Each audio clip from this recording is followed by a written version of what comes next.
Oh, my microphone was off. Hello, hello, hello. I didn't realize I had scheduled the stream for like 11:25 because we normally go live at, 11. So that was an error on my end. It's been a day. My kiddo is sick. If you guys follow me on social, you have seen the things. Oh, so we are live. We are live. We are live. Hi.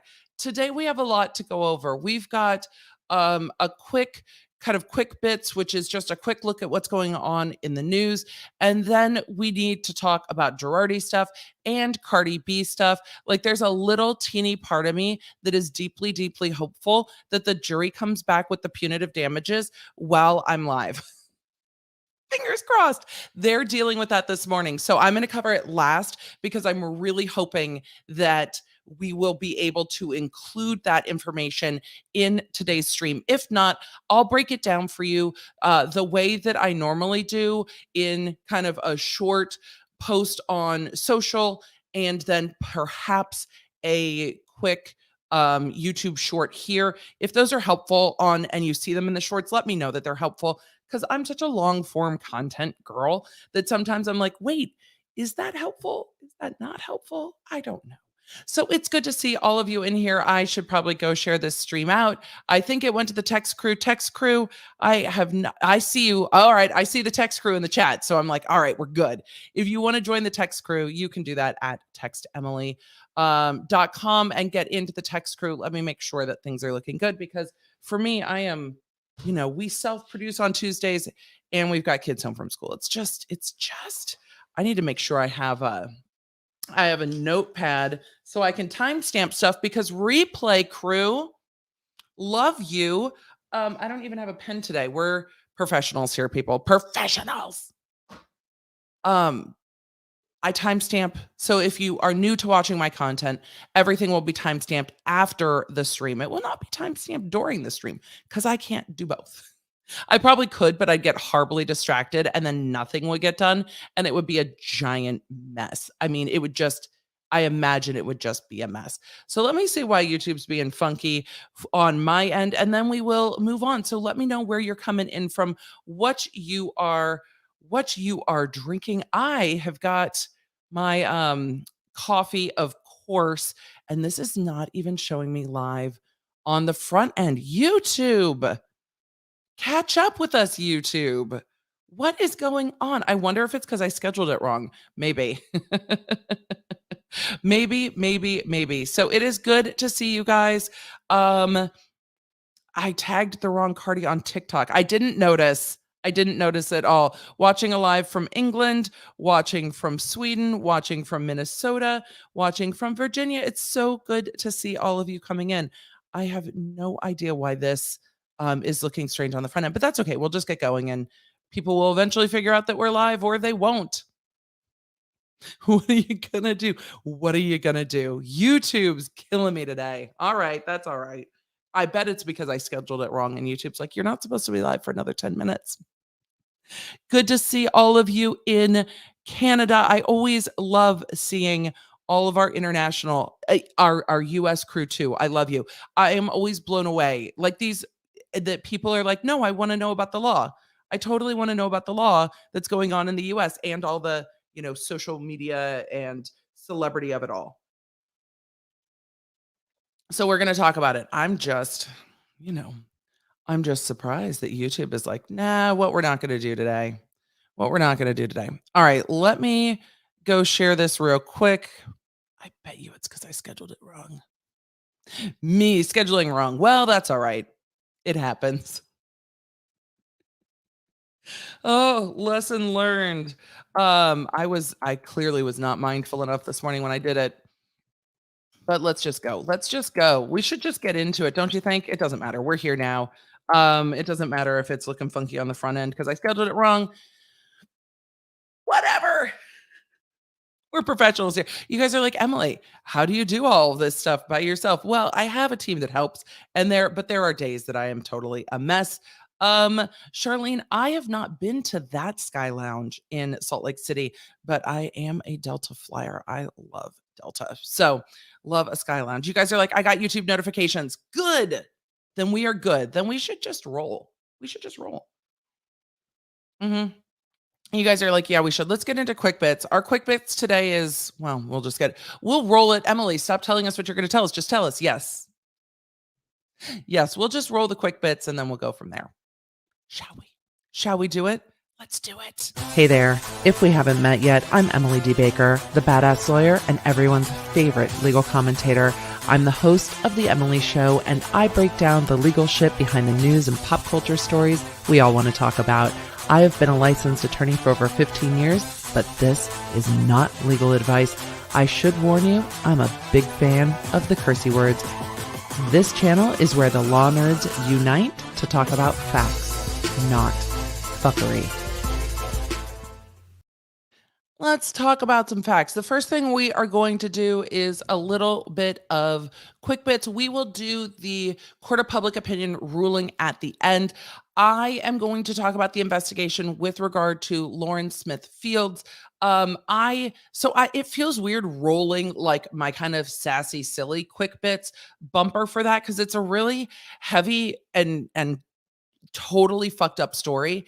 And I hope that it's a story we will continue to cover, because I hope that we will continue to get more information about it. If you have not been covering this story, I saw this pop up on social media on Monday, because I'm not on social over the weekend. So I started seeing this popping up because her family is filed notice of lawsuit against the city where they are in Connecticut. So I'm going to do a quick background of what the investigation is, and then talk about what's going on. So let me pull up one of the news articles, because her photo is in there.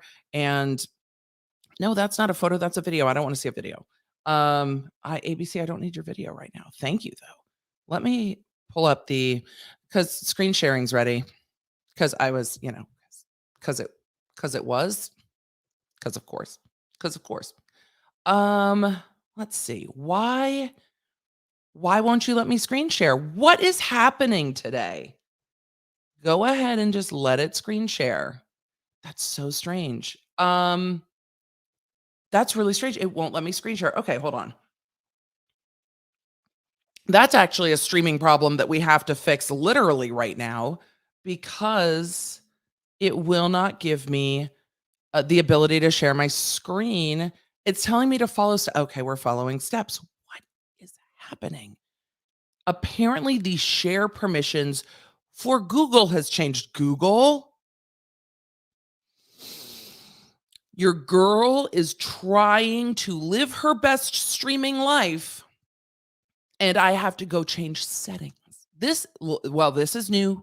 This has not happened. We're going to have to follow along, because we need to be able to share our screen. It's like literally the central part of what I do. That's so odd. So, for all of you that are first timers, go ahead and put a one in the chat, or maybe just put an F in the chat for me for today, because look, this is what today is like. First of all, I was flustered coming into stream because I was up super late with a sick kiddo. Then everybody's saying Mercury retrograde. That's it. Yes. I need to just breathe and realize that these are the things that happen, and I need to prepare for them. Then I found out something, and I'm going to be a bit facetious and sarcastic, but just go with me as I be over dramatic. I found out that my husband has broken the pact, and we're going to have to court of public opinion this on Friday, because I need to know your input, law nerds. But we started watching Yellowstone together. Like 4 episodes of Yellowstone together. He has been binge watching it without me. Look. That there is a pact when you start watching a TV show with your partner, and then they just go rogue and start binge watching it without you. And he's like, I'm not feeling good. I'm like, you have binged without me. I am shook to my core. Look, these are the things that shake me to my core at 20 years of marriage this year. It's like, what? So he has been binge watching Yellowstone without me. That being said, his response was, but you watched the morning show without me. To which I responded, the situations are different because after the first 2 episodes of the morning show, you were like, oh, it's fine. But then he expressed that he wasn't all that deeply interested in the morning show, where I am deeply interested in Yellowstone. But maybe I should appreciate that this is now grounds for me to just watch Yellowstone by myself. But I feel like the pact has been broken. Ashley said Azkaban. I think that's an appropriate punishment. So I'm just like, spouse. I'm like, are you watching Yellowstone? So he's just like, I think when he exclaimed that he was not interested in the morning show, then I get to continue watching it without him, and that Dr. B should have found a different show. But he was like, I just want to watch Yellowstone. I'm like, yeah, me too. Me too. I just want to watch Yellowstone. But no.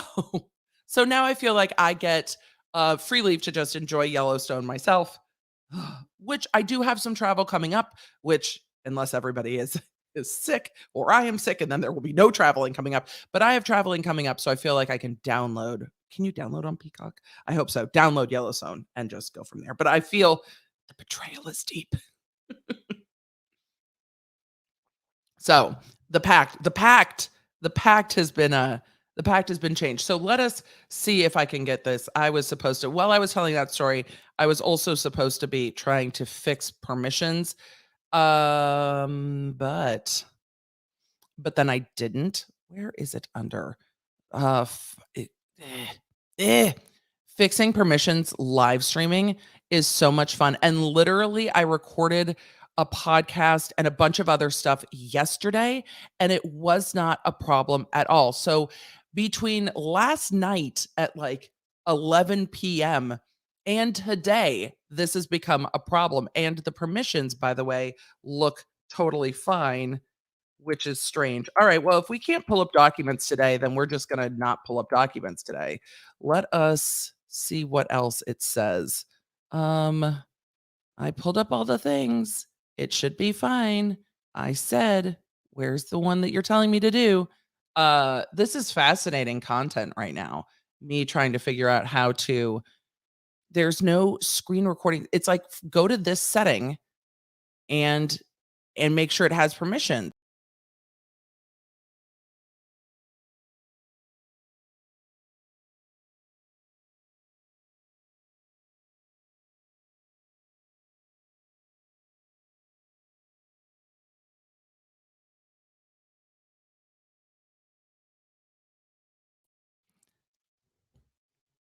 It told me to update permission, and then it booted me out of my stream.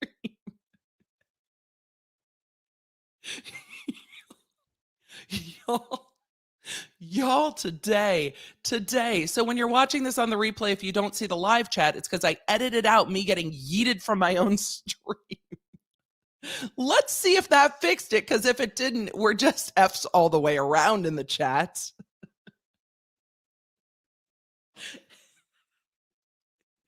Happy Tuesday.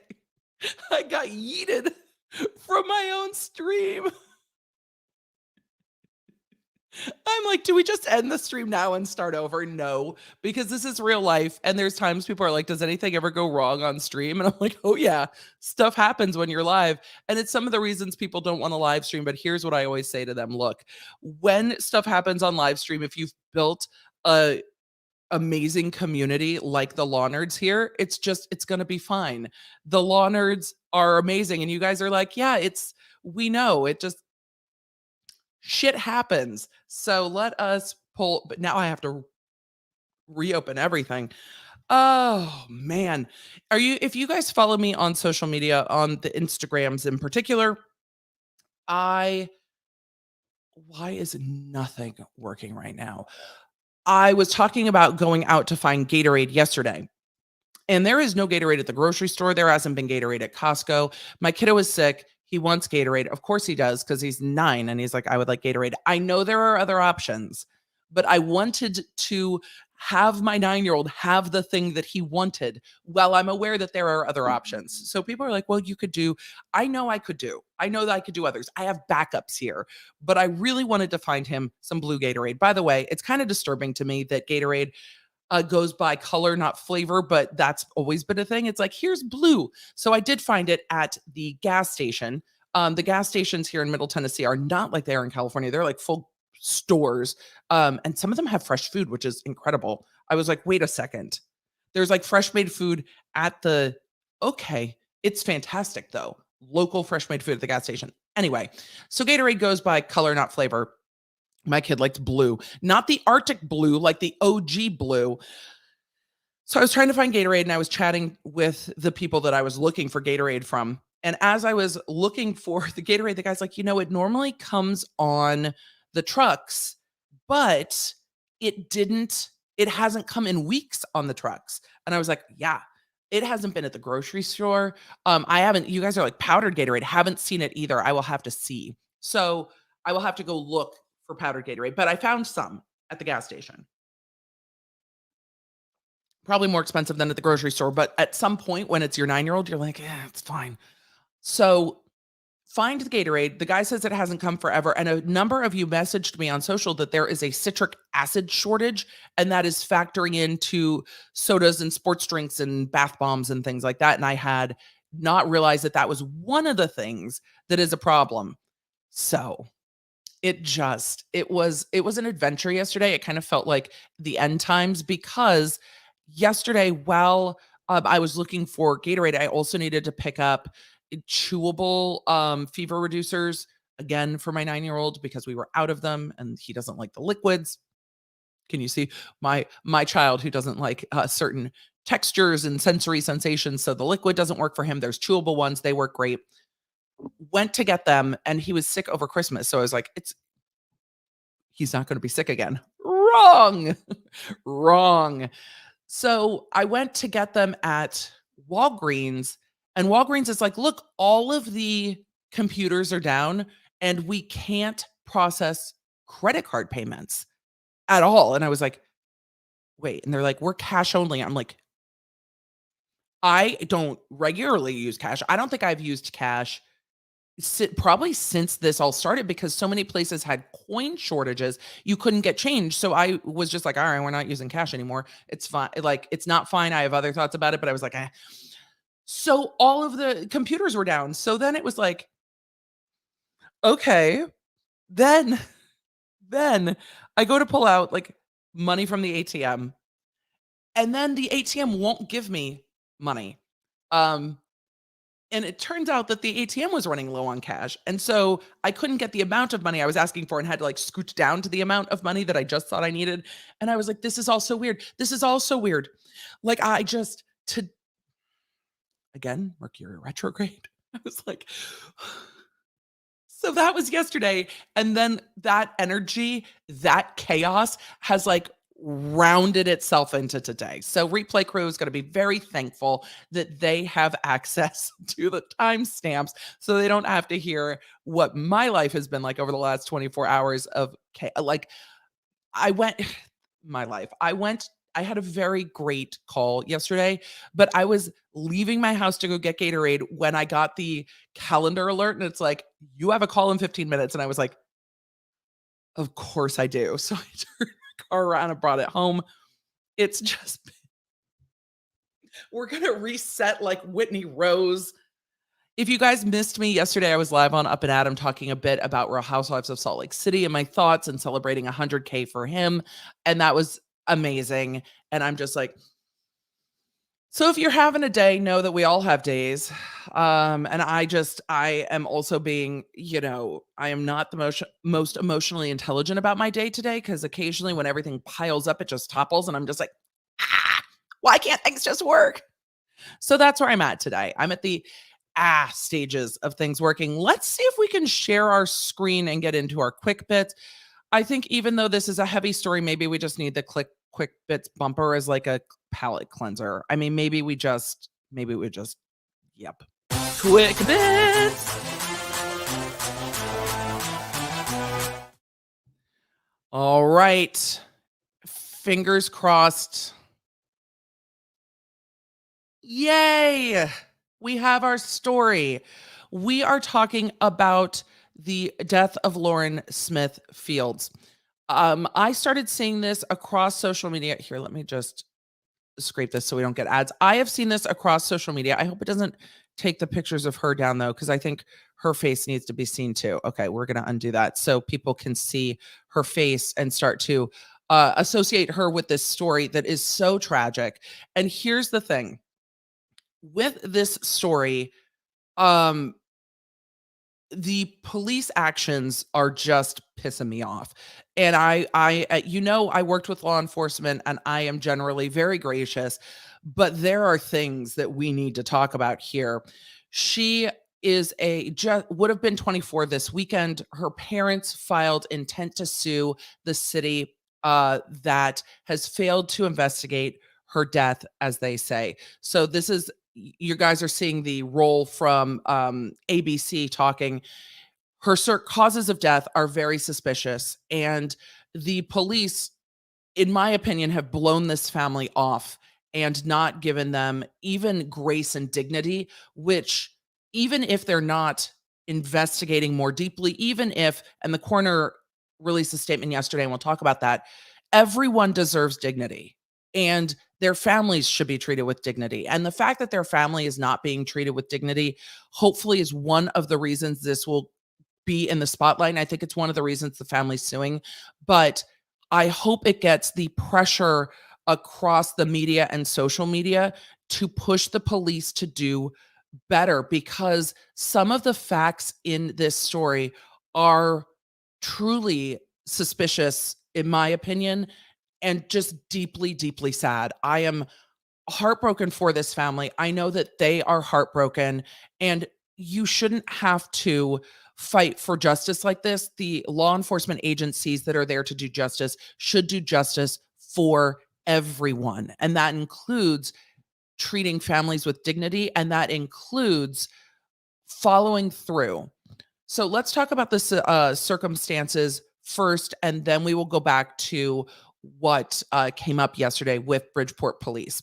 So I've shared this story on social. I know others have. I know others are covering it. I will still continue to share those on social, because hopefully it will start to bring up the attention that maybe will push some deeper action. So let me go to my notes real quick and tell you what I think is odd. But on December 12th, 2021, she had gone on a date with a guy she met from Bumble. And at early in the morning, the Bumble date calls police. The police and emergency medical services arrive at her apartment around 6:30 a.m., and she is on her back on the floor and doesn't appear to be breathing. His statements to police indicate that they were drinking at her place. She became ill, and then he indicated that they were drinking tequila. She had thrown up. They had continued drinking.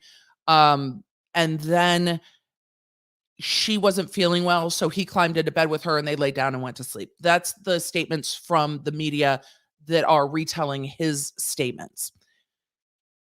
He called in the morning and during his statement said that he saw some blood coming out of her nose and she wasn't breathing. Medics estimate that she had been deceased for at least an hour before she was found. However, that in and of itself is not suspicious to me given the early hour, and that can happen.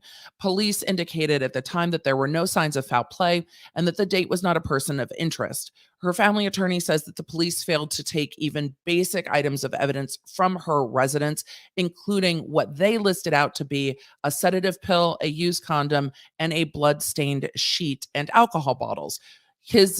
The Bumble date's DNA was not taken. He was not questioned at the scene by police. She's a 24-year-old woman, and there is blood on her sheets, and she is not found in her bed. She is found on the floor. I think that's enough for most people to warrant a few questions. Because A, why did you move her out of the bed? B, if there was just blood coming out of her nose, why is there blood on the sheets, and that's been described in multiple ways. There are circumstances here that are enough that would warrant a basic level of investigation, including DNA swabbing the individual and talking to him. Police reports indicated that he said they just drank and then she wasn't feeling well and they went to lay down and he laid down next to her and stayed. Okay, well, there's also a used condom. So did you not tell the police everything? And if you didn't tell the police and anything, then that's suspicious to me too. The next the failing to take evidence is a problem, obviously. But I only found one report that shared these next details. And when I tell you that there is rage, I'm sure you are all going to feel the rage with me for her family. But this failure is appalling. Her family, in an independent UK article, not a US article, and I didn't see this detail in any of the US media I looked at regarding this, said that her family were not notified of her passing by police. Okay. They became concerned about her and went to her apartment, and there was a note on the door to contact the landlord. And the landlord told them of her passing. I, I, sh- what? How do you not notify the police and give them some basic closure? Answer their questions. I have so many questions, and there are a lot of red flags in this. I am so glad that people on social media are pulling this story into the light because the spotlight needs to be shown on Bridgeport police for doing more investigation. And if, again, we're going to talk about the coroner's report, if the investigation comes up at the end that this was an accidental death and they did everything they could, and this is a tragic circumstance, then hopefully the family would be able to have some closure and some peace. But I don't think the family can ever have closure and peace at this point on these facts because they didn't get any dignity. They didn't get treated properly. They didn't get treated well at all. And so even if the police say this is an accidental death, how would her family ever believe them? How would they ever believe that that's true when they didn't do basic investigative steps at the beginning, didn't even take DNA from the Bumble date, and then didn't even notify them that she had passed? So I'm glad the family reached out to a lawyer. I'm horrified that they had to. They should be able to find some peace as they lay their daughter, sister, and their community lays a friend and a lovely young woman to rest at 24 years old. They shouldn't have to fight to be treated humanely. I've said dignity a lot, but with dignity, they shouldn't have to fight to ask for an investigation. She's 24 years old. There was a guy with her that she had recently met. Why aren't we asking more questions? Why aren't we asking more questions? So I am not going to cast blame or suspicions on the Bumble date.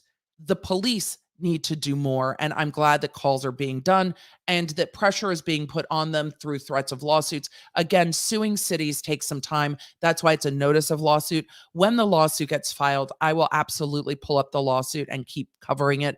I know that others will, but not informing her family of her death is like the lowest level, most basic consideration that should have been taken before you even get to an investigation. And then if his story is we were just drinking, nothing happened, and then we went to sleep, why not collect evidence that maybe shows that his story is not 100% what he said? Maybe it is. Maybe he gave a more thorough statement to police than what's being reported. But we don't know that because also what's being reported is they didn't take a statement from him at the scene. So I think there's a lot of questions here. I want to know why she was found on the floor and not in her bed. Because if you wake up in bed and see something and you're like, I need to call the police, What did you do next after you called the police and why? There's questions there. I just I'm just kind of staggered um that there's not a basic level of dignity here, and it really does hurt my heart. So the um the coroner came out yesterday, and I wonder if it's because of the attention on social media that happened over the weekend. I don't know if the coroner was always planning on releasing this report. I would like to see the date the report was completed before I make that decision. That is a question I have. When was the coroner's report completed? Because we are a month out, more than a month out from when police were called. This was December 12th, 2021. We're in January 2022. So when was the autopsy completed and signed and dated and the cause and manner of death determined? If they are backed up for tox reports, then it might have been that this just finished, or it might have been that this finished a little bit back, and the attention on this from not just the media but social media and the family's lawyer pushed them to release this information. I'm not sure which it is. These are my questions. But they determined that the manner of death, and we've talked about this in other cases, the manner of death and cause of death are different. The manner of death is 5 discrete things, being God, if I say the self-harm words, even in an educational context, YouTube will be like, no way. So a harm of oneself, homicide at the hands of another, accident, unknown. Why am I forgetting the fifth one? There's a fifth one. Accident, self-harm, homicide, unknown.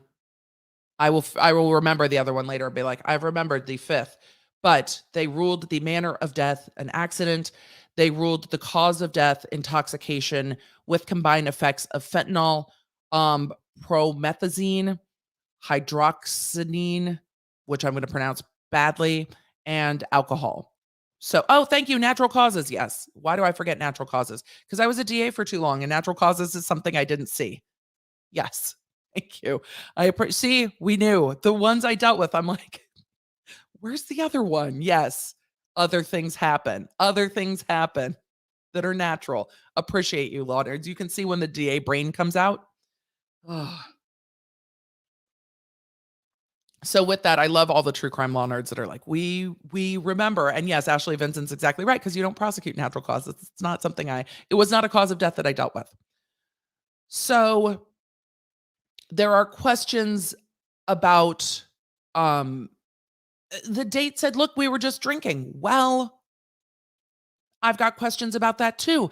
And if the date is not detailing everything, then we need to ask questions, though it might not be at fault. It might truly be accidental, but the family deserves an investigation. The family deserves answers, and the family deserved to be notified by the police of her passing so they could start asking those questions. So we don't know. I have, this leaves a lot of questions, and those questions should be answered. That's all. Those questions should be answered. We don't know enough other than to say something is up. This family has not been treated well by police at all, and there are questions that need to be answered. And that's where I am with this. I'm definitely not going to jump on this dude is this dude is that. I don't think that's helpful. I think the circumstances leave a lot of questions, and that is totally fair, that the circumstances leave a lot of questions. And hopefully we will see the police not only asking why they didn't take more action and give her passing the investigation that it deserved, but we will also see what happens from that, and perhaps an external investigation is necessary. And we will hopefully see more. I will keep covering it. I don't cover a lot of things that are breaking without lawsuits. I think this family will suit, and I will sue, and I will cover that as well. Suing cities can be very hard. So I hope this family at some point gets the answers they deserve and gets treated with dignity and respect. How is that? I shouldn't ask how, but this is basic, and it's 2022, and I know that departments are overwhelmed, and that is not an excuse to not notify a family of somebody's death. It's not an excuse to not collect evidence at the scene. So, as you see people asking about what happened to Lauren Smith Fields, hopefully now you have questions as well, and you can continue to look into this on social and ask why, how, and we want to know. So, let's, you know, let's ask the questions and ask why the police didn't do more. And that's what it is. Rachel said it exactly right. Bottom line, this family deserves answers, compassion, and dignity. That's exactly what it is. And even if it's an accidental death, which it's possible, even if that's the case, there's no excuse for the lack of dignity and compassion and basic investigation. So I have questions. I'm sure you have questions. And now when you start seeing this story pop up, I hope that you are also going, I want questions too. I want questions too, because I do too. And I will continue to keep an eye on this because I think hopefully through her family attorney, they will get questions. But when you lose someone, you shouldn't have to fight with law enforcement to get answers. You just,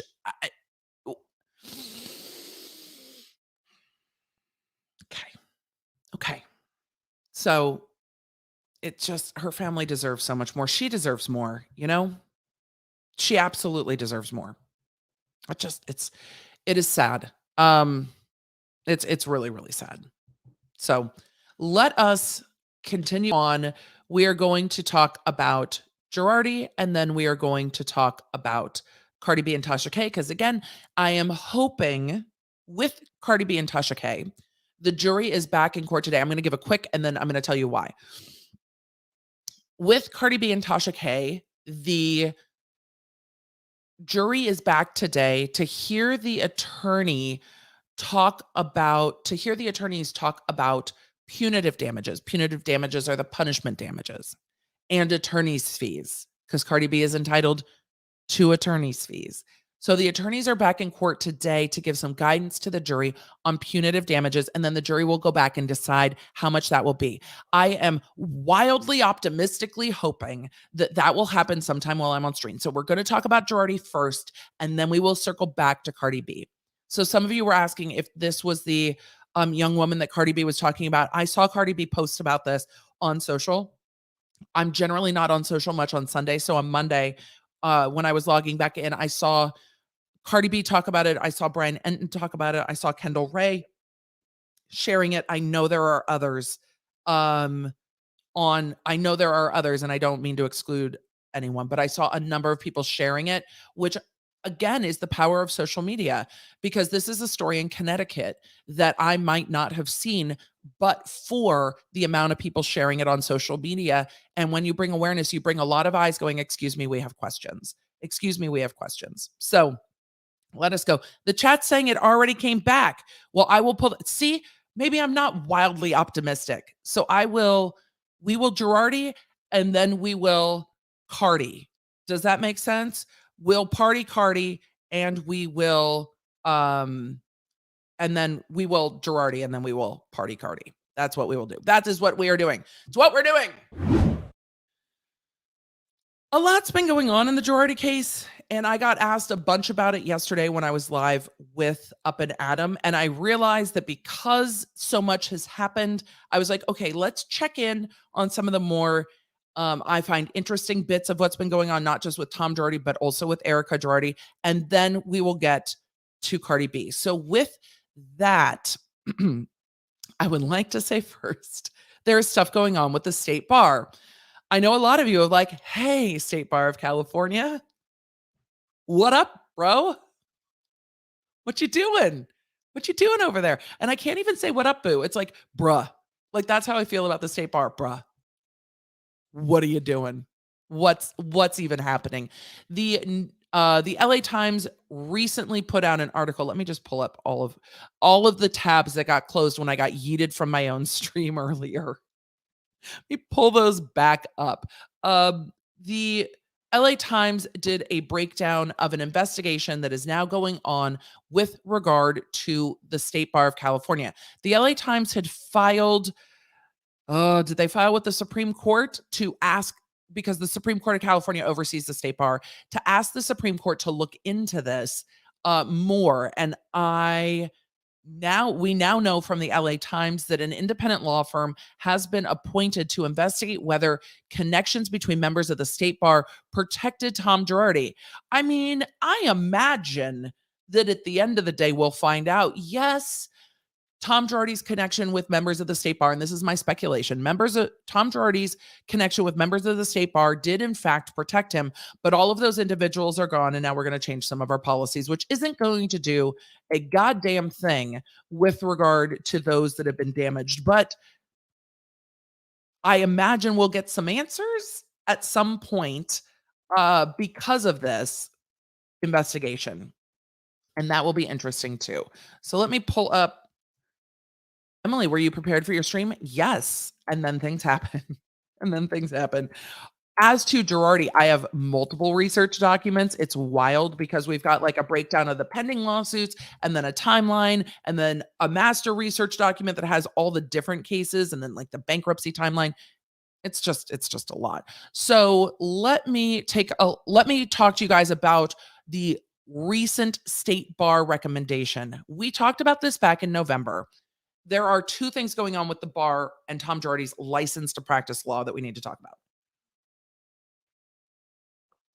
First, back in November, the State Bar started bringing action against Tom Girardi in the state of California. They also suspended his status. And if you go back in my feed on Instagram, you'll see when that happened because I share feed posts about this kind of stuff. So he got moved to an active status because he got put into the conservatorship. So under a conservatorship, you cannot actively practice law. So he got put into an involuntary inactive status through the State Bar. Like, hey, you're in a conservatorship, you can't practice. Then, due to that inactive status, the federal district in California yoinked his ability to practice. So he was kind of lightly disbarred in federal practice. And they say, look, if your license stature is renewed in the state of California, you can apply to renew your federal ability to practice. We know that's not going to happen. So with that, Tom Girardi was disbarred federally in the federal court system, because we've got two, because of course we do. But the state disbarment is kind of the big one. And that is the one that like permanently yoinks your license. The state process has been ongoing, and they filed an objection to the conservatorship, which was really the first time we saw them say anything. And I covered that over a year ago when they filed the objection, and they started listing out their complaints against Tom Girardi. Then in November, they filed a more thorough action against him. He did not respond. So this went forward to a hearing, and the judge's hearing order was just issued on January 10th, 2022. This is exactly 2 months after the order filed by the attorneys with the State Bar. What happens next is that this will go up to the California Supreme Court, and the California Supreme Court has to take the final action of like throwing down the hammer and saying disbarred. That's going to happen. It's going to happen with no consequence. He's in a conservatorship. He's in his 80s. He's not going to practice law again. Some of this is dismantling the legacy, and some of it is the State Bar saying, we're doing something. Yay, us. So in this ruling, they did issue restitution to his former clients. And that is why I wanted to pull this up today to talk about the restitution before we go to talk about the bankruptcy. Because remember, in the bankruptcy of his law firm, they're estimating over $100 million in liability. Before we get to that, though, I need to thank today's sponsor for this stream.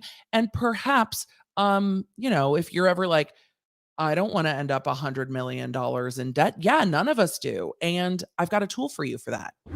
But before we get any further today, I have to take a moment to thank our sponsor, Truebill. It is the new year and time to make some really positive habits. And one of those is taking control of your finances. 2022 is definitely a year to kind of take back your life, or at least that's what I feel like, because the last 2 years have been a little mushy. So, why not take a look at your finances as we get into the new year to set up some good habits? Truebill is an all in one personal finance platform that helps you save more and spend less. The personal finance manager allows you to manage subscriptions, lower bills, monitor your credit score, and build your savings all in one place. It was super easy to sign up for and integrates with all of the banks and credit cards I use, so they can really easily see what subscriptions I have forgotten about, what bills can be lower, and help me take a look at what my budget is, which, you know, is something I don't love sitting down to do. So letting an app set it up for me and showing me what I'm spending was really convenient and helpful. If you're ready to take control of your finances, lower your bills, boost your credit score, who doesn't want that? It's time to take action today. You can try Truebill at truebill.com/Emily, or just click the link in the description below. And that's truebill.com/Emily. And with that, let's go take control of some of these cases, huh? We got some more stuff to talk about. So you guys, I went to go look at whether or not we had any information on the jury in Cardi B, and Bravo has issued a statement with regard to Jennie Nguyen. And it's the first thing that popped up, and I had to take a minute to bring it up because, oh my. And all of you, we're talking housewives. It totally makes sense. I just had to chat with you about it. Bravo has ceased filming with Jennie Nguyen, and she will no longer be a cast member of Real Housewives of Salt Lake City. So they fired her. We recognize we failed to take appropriate action once her offensive social media posts were brought forward to our attention. Moving forward, we will work to improve our processes to ensure we make better informed and more thoughtful casting decisions. That'll be interesting to discuss later. So there we go. She has been fired. I just wonder if they knew about her social media posts before she was cast. That's my question. That's all. And again, with Bravo, I hope that they need to have a thorough vetting process, but they also need to have a process where they're not making things storylines. This was said yesterday by DJ Richie Sky. He's like, racism is not a storyline. Trauma is not a storyline. It's not story. It's trauma. And I think that it's such a well taken point when he says these aren't storylines anymore. Storylines are, oh my God, did Meredith sleep with everybody in New York? Those are storylines. So, but we've still got Jen Shah, who is facing federal indictment. And maybe with Jen Shah, they are waiting to see if she's convicted or not. And they're going with an innocent till proven guilty. I don't know. Perhaps. So, okay. Jayne said, I just checked. Punitive damages are not in. Jury's still out. Thank you, research assistant Jayne. You have been dubbed. So, goodbye, Jennie. Yes, that was my best Ken Vanderpump voice. It was terrible. I apologize, but she's been fired. Okay. So, yes, Amanda, that's why I said Richie said that yesterday. He was great. He was so great yesterday. He's always great, but our stream with Up and Adam, we talked about this, and I said, look, whatever Bravo decides to do, they need to do it the same way across franchises. And they do actually need to have an internal process for how they deal with things that come up and have actually some standards. So with that, we will continue on talking about Tom Girardi and talking about what the state bar is recommending to the state Supreme Court of California, because the state Supreme Court of California will make this decision ultimately. That is their job to do. So with that, Thomas Vincent Girardi, and if you want to see the whole charges against Tom Girardi, you can go watch. I will try to link the video. I will try to find and link the video where I went through the charges against him. But it runs the mill of stealing money from clients. Tom Girardi was charged with numerous violations of the State Bar Act and rules of professional conduct in 3 client matters, including several acts of moral turpitude. He did not file a response to the notice of disciplinary actions, and his default was entered. The Office of the Chief Trial Counsel of the State Bar of California filed a petition for disbarment under Rule 5.85. They have gone through their procedure, findings, and conclusions. The procedural requirements have been satisfied, and that's a fact. You have to follow the right procedure and process. They've done that. Procedure and process has been followed. Yay for the State Bar. Prior record of discipline. This is one of the things I wanted to see. Effective November 28th, 1999, in case number that one and then that other one, a private reproval was imposed. So this is new information. Look, this is new information. It hasn't been dug into a lot, but this information for me, it's like, this is where some of the tea's at, because there were State Bar actions. There was a private reproval imposed. Respondent was ordered to comply with conditions attached to such reproval for 1 year. What were keep reading, Emily. Maybe they'll tell us. Let's be optimistic. Maybe we'll know more. This is a first look for me. I've gone through the end of this. I did not go through the middle of this because I wanted to react with y'all.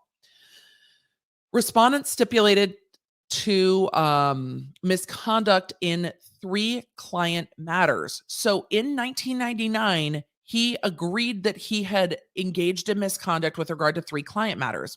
In the first matter, he advanced funds to his client without obtaining his client's written promise to repay the loan in violation of former Rule 4-210A2, the rules of professional conduct. So he advanced funds to his client without obtaining the promise to repay the loan. What loan? Where did he advance the funds to? And what was he doing with client funds? In the second matter, he placed client settlement funds into certificates of deposit and failed to maintain the client funds in a trust in violation of the rule of professional conduct. You can't just move client funds out of a client trust account. Why is he investing them in certificates of deposit? What? Emily, don't be shocked. Stop being shocked. Are we surprised? We should not be surprised. Finally, in the third matter, respondent failed to communicate significant developments to his client in violations of section 6068. In aggravation, trust funds were involved in respondent's accountings to his client and were sometimes confusing and inadequate. Oh, he didn't actually tell them about what was going on with their funds. Yeah, that's a problem. In mitigation, respondent received credit for no prior record of discipline, no client harm, candor and cooperation, and good character. So they said, well, we think that because you've not had any problems in the past, and I wonder if stuff had come up. Here's the thing. Before 1999, did stuff come up and just go? Or when stuff came up after, did it go? Because a lot of shit went down between 1999 and 2020. And that, I hope, is where the private investigation will come in. And by the way, my relationship with the word candor has totally changed after Divergent. I'm just in case you wanted to know. The admitted factual allegations warrant the imposition of discipline. Upon entry of respondent's default, the factual allegations are deemed admitted because he didn't respond to them. So with regard to the Judy Selberg matter, respondent committed an act of moral turpitude, dishonesty, or corruption in a willful violation of section 6106 by stating on March 5th, 2020 in his client's settlement disbursement sheet that respondent's firm was entitled to 40% contingency fee when respondent knew that the settlement was false and misleading because pursuant to the fee agreement signed, his firm was only entitled to 33%. So he signed a 33% contingency fee and then said, no, we get 40%. The fuck? Count 2, that he willfully violated Rule 1.15 by not maintaining the client trust balance. Count 3, that he committed an act of moral turpitude by intentionally misappropriating that means stealing $269,000 that his client was entitled to between July 28th and December 4th, 2020. Count 4, that he violated the rules of professional conduct by failing to pay, even though requested by his client, the client settlement fees in the sum of $330,000 to which his client was entitled. Count 5, willfully violated the rules of professional conduct by failing to cooperate and participate in the disciplinary investigation. The Lion Air matter. This is the matter that's going on in Chicago. The Lion Air matter, I think, was the domino that fell first. A lot of these things happened first, but Lion Air is what tipped it into the public form, the public zeitgeist, the public view. And I think that's because of Jay Edelson from Edelson PC. I think the way that Jay Edelson wrote, and there were rumblings, fair, but I think the way that Jay Edelson wrote the complaint in the Lion Air case when he sued Tom and Erika and other members of their firm and the businesses, he put in that the divorce was a sham. He put in enough information that people were like, wait, what? Because I was one of those people going, wait, what? What? So I think that the Lion Air case that's why I say I think it's the domino that tipped everything, because that's the case where everyone's focus dialed in a little bit more on what the fuck was going on at Girardi Keys. So with respect to the Lion Air matter, count 6 of what was charged against Tom Girardi. And again, when people say, oh, if anyone comes at you and is like, oh, he allegedly, like if Erika says allegedly on one more episode of Real Housewives, this isn't alleged. This is being found as fact by the judge in the state bar proceeding. Fact is, they are finding that he stole money and lied about it. That is what this ruling says. That is not alleged. That is determined by the court. Count 6, willfully disobeyed the order of the court requiring him to do an act connected with or in the course of his profession, which he knew. That's the court order in the Lion Air case. If you listened to my episode of The Emily Show about the Lion Air contempt hearing, this is part of what they're talking about with the contempt hearing. He failed to comply with the court's orders issued between February 24th and March 29th in the Lion Air case, which required that Girardi Keys, the firm, place the settlement funds received on behalf of the plaintiff's minor children in trust accounts established by his firm and send such proceeds as soon as practicable via wire transfer to the plaintiff's financial institutions. The law firm was ordered to do this. Girardi was ordered to do this. Other attorneys were part of contempt proceedings, but those other attorneys were not directly ordered to do this.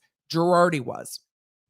We need to circle back to the contempt proceedings because the judge has asked for further briefing to see if the judge can actually fine or sanction the lawyers involved for the amount of money, the $2 million, that didn't get to the clients, which we have not seen yet. But, we've been busy. Count 7. Respondent willfully violated the rules of professional conduct by failing to maintain the $2 million balance to which the plaintiff's minor children were entitled in the trust account between March 4th and March 30th, 2020. Count 8, they find that he committed an act of moral turpitude in willful violation by misappropriating $1.985 million that the plaintiff's minor children, the sometimes orphaned children, because they lost a parent in the Lion Air plane crash, that they were entitled to receive between September 3rd and December 4th, 2020.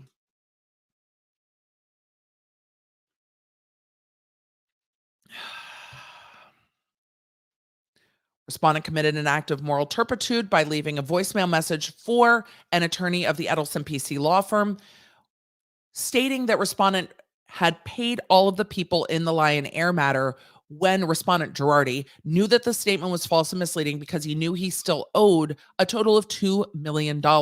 So he lied to Jay Edelson about it, a ruling that might be interesting to the court in Illinois with regard to the contempt proceeding, because the judge said to Jay Edelson during that contempt proceeding, why didn't you bring this to my attention sooner? And Edelson said, I didn't know that the clients hadn't been paid sooner. And then because those allegations are so substantial, wanted to investigate them because it was mind-boggling that this attorney wouldn't just, I don't know, pay their clients like they're fucking supposed to. I'm raged today. I apologize. We're angry at the injustice of it all. But for those of you that are into the Enneagram, I'm an Enneagram 1, and sometimes that shows a little bit more than others. Count 10, respondent willfully violated the rules of professional conduct when they failed to participate in the disciplinary proceedings. This is count and case number 3, Josefina and Michael Hernandez. He violated the rules by failing to maintain a balance of $98,000 to which his clients and third parties were entitled. He committed an act of moral turpitude by misappropriating $83,000 from these clients. He violated the rules of professional conduct by failing to promptly pay when requested between May and December 2020 a sum of $55,000 to which his clients were entitled out of the $128,000 in settlement funds. Respondent committed an act of moral turpitude by leaving a voicemail to his clients, stating that his clients, in a voicemail message to his clients, that his clients had not received their portion of the settlement funds yet because certain orders, which needed to be signed by the court, had not yet been signed by the court, and it was not respondent's firm's fault, yet respondent knew that the statement was false and misleading because respondent had received a wire transfer of the client's settlement funds in the amount of $128,000 on May 22nd, 2020. So in August, he left a voicemail saying, oh, we don't have the money yet. Oh, fucking hell. Disbarment is recommended. Based on the above, a disbarment is recommended. You think? Monetary sanctions are recommended. The court is ordering him to pay $5,000 in monetary sanctions. Great. From what? Put it on the bankruptcy tab at this point. He's never paying those sanctions. That's never going to happen. It will go to the bottom of the bankruptcy, and I doubt that it will get paid. Also, the victims should get paid before the state bar gets monetary sanctions to go to the victims' funds. So that. Recommendations. This is the part I was interested in. Restitution. So there is now another court order for restitution for these clients. I have concerns about how much money is in the bankruptcy estate, but we'll talk about that in a minute. So to Judy Selberg, the amount of $184,000 plus 10% interest per year from November 2020. To the minor children of each of the 4 plaintiffs in the Lions Air matter, the amount of $500,000 each and 10% interest from September 3rd, 2020. To Josefina and Michael Hernandez, the amount of $55,000 plus 10% interest per year from December 4th, 2020. To Timothy Yu, Chapter 7 trustee, in the amount of $35,000 plus 10% interest per year from December 4th, 2020. Which Chapter 7? This is a different bankruptcy. Oh, this bankruptcy must be connected to that case because I'm like, this is not the bankruptcies of Girardi Keese and Tom Girardi. Anthem Inc., the amount of $6,400 and 10% interest. So that would be the other third parties in the Hernandez case. Medicare, the amount of $301,000 in the connected to the Hernandez case. And Garrison Resolution Group in the amount of $625 plus 10% interest. California Rules of Court, monetary sanctions of $5,000. We already covered. Costs, I don't, is it mean that I don't give a shit if the state bar gets their cost back for investigating this? Maybe y'all could have saved yourself some money if you had done this sooner. I'm just saying. The bankruptcy monies should go to the clients first. Costs, sure. Actually, I should read what it says about costs. It's further recommended that the cost be awarded to the state bar in accordance with Business and Professions Code 6086.10 and are enforceable both as provided in B&P and as a money judgment and may be collected by the state bar. State bar, get in the back of the line. Way in the back of the line. Way, way, way in the back of the line. If you had investigated it sooner, maybe you wouldn't have had to spend so much money doing it this time. Just my opinion. And then they ordered him involuntary inactive, which means he can't practice law. We know this. And they ordered him involuntary inactive. So he has not been disbarred yet. Disbarment's been recommended. He's been ordered involuntary inactive until the Supreme Court takes this up and disbars him, which, I don't know, might happen by the end of the month. It's the 25th. So maybe that'll happen by the end of the month. I thought it was very interesting that the state bar was like, the moral turpitude stuff is, again, lawyers have to conduct themselves with a level of moral turpitude, integrity. And the moral turpitude stuff is just like, you lied about it all. That's distrustful. It shows that you are lacking in moral character. There is a moral turpitude part of the bar. There is a background check, things like that. So I saw a lot of questions about, what do you mean by moral turpitude? And here I'm trying not to say moral turp as we did in law school. I'm defaulting back. Look, I have busted out the restatement of torts. I even got a new one because there's a third edition. It has been a law school-y kind of week. And if you listen to tomorrow's podcast, you'll know why. We did a deep dive into some of these causes of action. So that's what's going on with the state bar. Private investigation and recommendation of disbarment that should be coming down soon. So let us move on to what's going on with Erika, and then we'll move on to Cardi, because I'm excited to get into Cardi stuff. And then I'm excited to get into Cardi stuff. I am, though. I want to talk about the Cardi B case. I'm excited to talk about what happened in that case and what comes next. But we need to talk about Bruno. You don't talk about Bruno. No. We need to talk about Jayne a little bit. Erika Girardi. We need to talk about what she's up to. So let's talk about what's going on with the bankruptcy with connection to Erika Girardi, because I've seen a lot of questions about it. There might be more going on, by the way. Oh, I should write down my timestamp.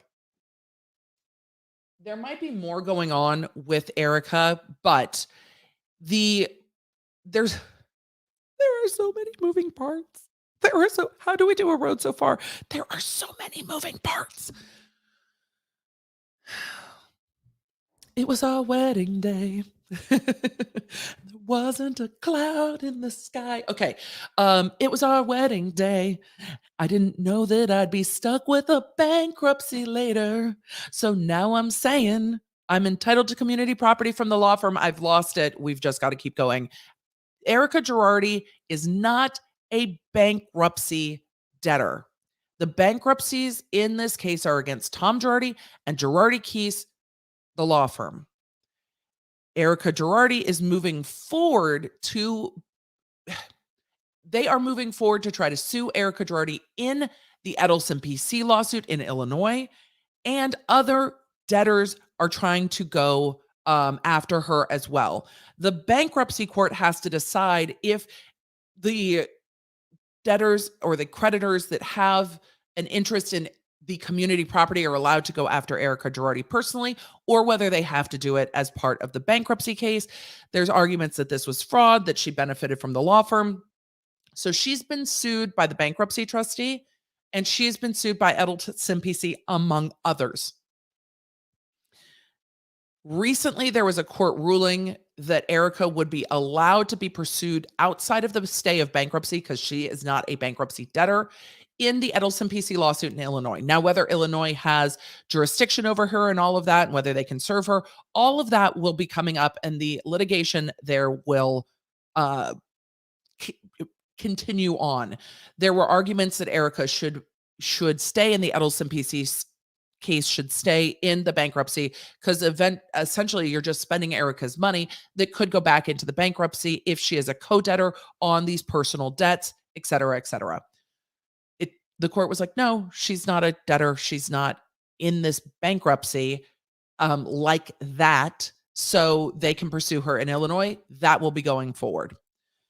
The bankruptcy trustee also sued her. We went through that lawsuit. It was full of allegations and shade. And when we went through that lawsuit, it was like, okay, now she's also being sued in bankruptcy to essentially disengorge any funds that she received from the Girardi Keese law firm, saying, hey, the Girardi Keese law firm paid Erika's AMX bills and paid this and paid that. And we want the money to come back into the law firm so that we can pay it back out to the debtors or the creditors of the law firm.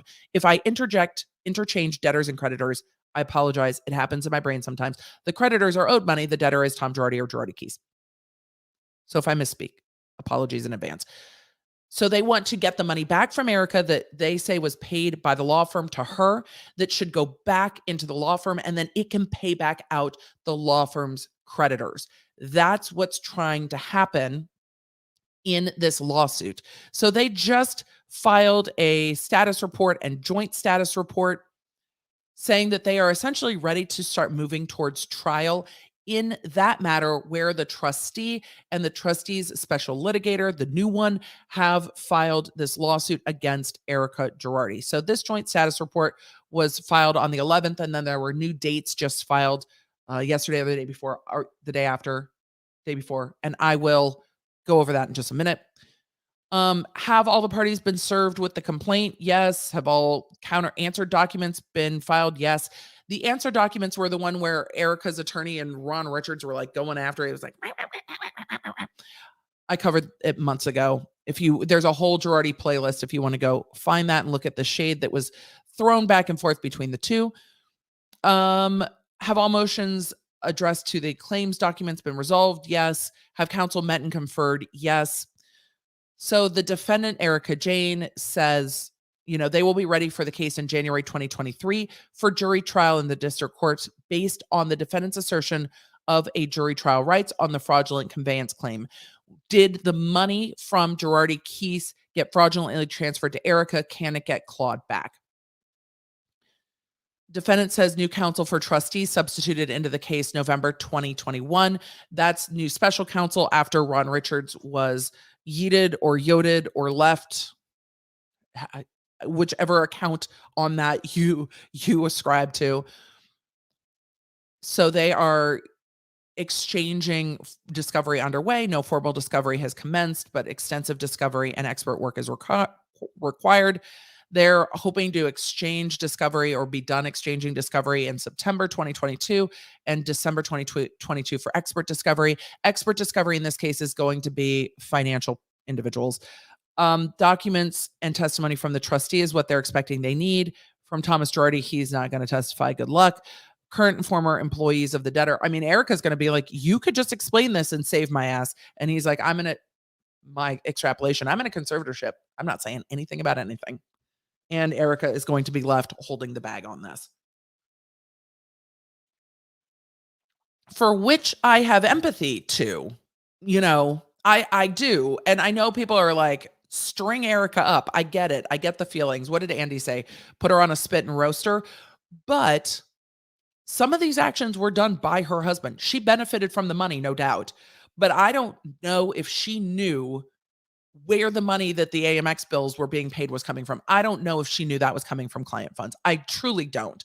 And she is going to be left holding a big bag on a lot of this. So I do have empathy. So trial timeline, 5-day trial. How many witnesses? The plaintiff anticipates to have 6 to 10 witnesses. The defense anticipates 6 to 10 witnesses and 1 expert witness. Pre-trial conference is requested per local rules and moving along to trial. So that's moving along to trial. And this is their timeline of discovery. And this is what's in the next order as well. Non-expert discovery cutoff September 30th, which means it needs to be turned over and done. Motion cutoff October 15th. So if there's any motions, we'll start seeing those in the fall. Initial expert designations and exchange of experts October 15th. Rebuttal expert designations November 15th. Expert discovery cutoff December 31st. We need all your information by then. And then final pretrial conference shortly before that January trial date. So this may go to trial in January 2023, which is very, very interesting. I don't see how this resolves. I think this has to go to trial. There are some things you just can't resolve. I think this is one of the things they can't resolve. Erika's saying, it wasn't me. Yes, Shaggy. I can't sing Shaggy well. I will forget lyrics. But yeah, Erika's saying it wasn't me. Tom paid all of this. I have nothing to do with it. Go after him. And the bankruptcy trustee is saying, yeah, we think you owe some of that money back. We will see. We will see on that one. I think there are some legal fights to be had there, and I think it's going to be hard for the trustee to prove that Erika knew that that money was coming from client funds versus Tom paying it out of, like, how do you know if she doesn't know how her American Express bill is being paid? How does she know it's coming from inappropriately embezzled client funds versus Tom is paying it out of funds that he's owed as a paycheck from the firm? I don't know how they prove that she knew that. I know I don't have a lot of empathy for the amount of money that she got and the lifestyle that she lived at the expense of others, but I do have empathy for the fact that she might not have known how he was paying those funds. So with that, there was another joint stipulation that had those dates filed from the trustees saying, yes, we've agreed to all of these dates. And they're asking for another status conference in April. So we'll check back in then. I need to put that in my calendar so I remember to check back then, because this is going to, when I say this is going to drag out for years, this is going to drag out for years. Erika also made a claim in the bankruptcy court, which I've seen a lot of the blogs pick up. With the claim in the bankruptcy court, it's been kind of sensationalized. I don't see it as being all that like wild. Erika's saying in her claim in the bankruptcy court against the law firm that she's also a creditor, that she's owed money from the law firm because the law firm's community property. I don't see that as her saying, I own the law firm. I see that as her saying, I have a community property interest in the law firm because I'm still married to Tom Girardi. And because I'm still married to Tom Girardi, I might be on the hook because you know why? Well, Tom Girardi's discharge got denied. And here's what that means. This was just filed yesterday. Jason Rund, the trustee in the personal bankruptcy of Tom Girardi, the one against him as an individual, not the law firm. Jason Rund said, Your Honor, this is a clusterfuck of fuck. And we think that there's fraud here. And we think that there's assets that have been moved. There's things that have been hidden. There's documents that have been destroyed. We think that he is not entitled, Tom Girardi, the person, entitled to a discharge after bankruptcy. And yesterday, the court entered an order saying, yeah, I agree. Notice is hereby given that an order was entered denying the discharge of the above named debtors, Tom Girardi, as an individual. Here's what that means. After the bankruptcy is done and after the things are paid out of, they sell the house, they liquidate the Gucci or whatever, they sell the artwork, and they pay off the creditors, the personal creditors. And I went through that personal financial document so many months ago with how much they thought liability was. It was quite high. And once all of those creditors are paid off, anyone that doesn't get paid can still sue Tom Girardi. And if those things are community property, Erika Girardi might also be on the hook for them because Erika Girardi is still married to Tom Girardi. The divorce is stayed. So I think Erika, and I said this yesterday on Up and Adam, I think Erika is trying to assert whatever legal rights she has, whether you find it morally reprehensible or not. She is trying to assert whatever legal rights she has into the law firm, saying if there's any extra money coming out of the law firm that's owed to Tom, because if Tom didn't get paid and he's owed money to be paid, then that money moves over to her personally. And that money is going to cycle right back of the money she has to pay out of the personal bankruptcy. So I think Erika's trying to say, hey, I'm owed this money from the law firm. That money is just going to go right back over to what she's on the hook for in the personal bankruptcy to be paid back out. I don't think that's money that will ever enrich Erika. I don't think that's money that's ever going to go into her pockets and get spent. It's going to be this money from the law firm. I need to pay these creditors in the personal bankruptcy because this is not going to be discharged, which means he can be sued personally and she can be sued as his wife because she is responsible for co-debts. So this is going to allow her to this is going to create a crater of debt for Erika that she is going to have to pay her way out of. So that is why they are trying to pull that money back. I see a number of questions about, are they still married? Yes, their divorce is stayed until this is done, because in a divorce, you can't divide up community property. There is going to be nothing left. Erika is going to walk away from this marriage with a hole of debt, her husband's legacy ruined, scorn of a lot of the public. There's a lot of scorn that gets directed at her, and nothing else, except maybe she gets to keep the Baccarat champagne flutes, or maybe she sells them to deal with this. But she's a co-debtor on a lot of those debts. So I am not horrified and appalled that Erika's saying in the bankruptcy of the law firm that she might have a community property interest in the law firm, because it's her legal right to assert that claim, and she has to, because that money she is going to be owing in the personal side of the bankruptcy, and I don't see how she gets out of that personal bankruptcy with anything left. So Erika is going to be left at the end of this with a mountain of debt. She's not going to be enriched in any way. She's Anastasia said she's going to be broke the house girl. Yes. And the house keeps dropping in the house keeps dropping in value. And hasn't sold yet. And that's not going to help, because if the house doesn't cover all of the debts, people can still sue, because once the bankruptcy is done, it's not over. Normally when the bankruptcy is done, whoever doesn't get paid, it's like, too bad, so sad. It's all discharged in bankruptcy, except for the IRS.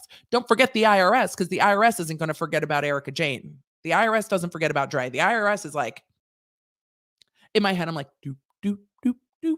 The IRS is going to all of this is going to resolve. And then the IRS is going to be like, hi there. We'd like to talk to you about your last 5 years of tax filings. And Tom handled all of that, not Erika. If any lesson comes from this, it's, if you feel like something is sus with your lawyer, find another lawyer and talk to them. And if you don't know what your taxes look like, if you're just signing off your taxes and not asking questions and not actively involved, you could be left in a really shitty position. And I don't care how much money your partner has, you could be left in a very shitty decision. So, or a very shitty position. And Erika is going to be left holding a lot of this. Now, it's not just Erika, because all of Tom's clients who were entitled to get paid are also going to be left holding some of this. And they didn't get to live the life and build the career and be on TV that Erika used that money to build. So they hopefully need to get the money first, but Erika is going to be left covering some of what's left. And because of the actions of her spouse, she's not the one who didn't pay the clients. She benefited from it though. So, you know, it's going to be a mess for her. And for that, I have empathy. The shit takes that she has done with this on social and stuff, that's not it. That's not it. And I don't blame her for still filming Housewives, because she doesn't know how much longer she's going to be able to make money in that way. And she is going to have to start planning to be able to pay this and still put a roof over her head. I mean, or find somebody else to help do it. So you guys are asking, why is she even on the TV show? I think it's because lawyers are expensive. I think that's the reason Jen Shah's on TV too. And I think people want to watch with Erika. Like, Erika being on TV offends me less than Jen Shah being on TV. So this is going to be real stressful for Erika Girardi. And this is going to be real stressful for all the clients who are still trying to get their fucking money back and have to have lawyers help them get their money back. The amount of money they should have gotten is now being diminished by legal fees. But I am not going to get into rage. We are going to go talk about Cardi B. We need to talk about some wins in the justice system, and we're going to talk about Cardi B's wins. That's the wins that we're going to talk about. I feel like we get to end on a positive note and then go to questions. Because I'm going to go see if there's any, I'm sure there's updates on punitive damages, but let's do a background first and then we'll go find updates on punitive damages, because I see you guys telling me it's out there. And then I got distracted by Jennie Nguyen getting fired from Real Housewives. So let's talk about Cardi B. Let's see if there's any reporting on punitive damages. Let's see. That's from 16 hours ago. That's from 19 hours ago. That's from 8 hours ago. That doesn't help. So I will go to Twitter in just a minute and find. There's been some great coverage on this. I should swoop. Emily, don't get ahead of yourself. Swoop.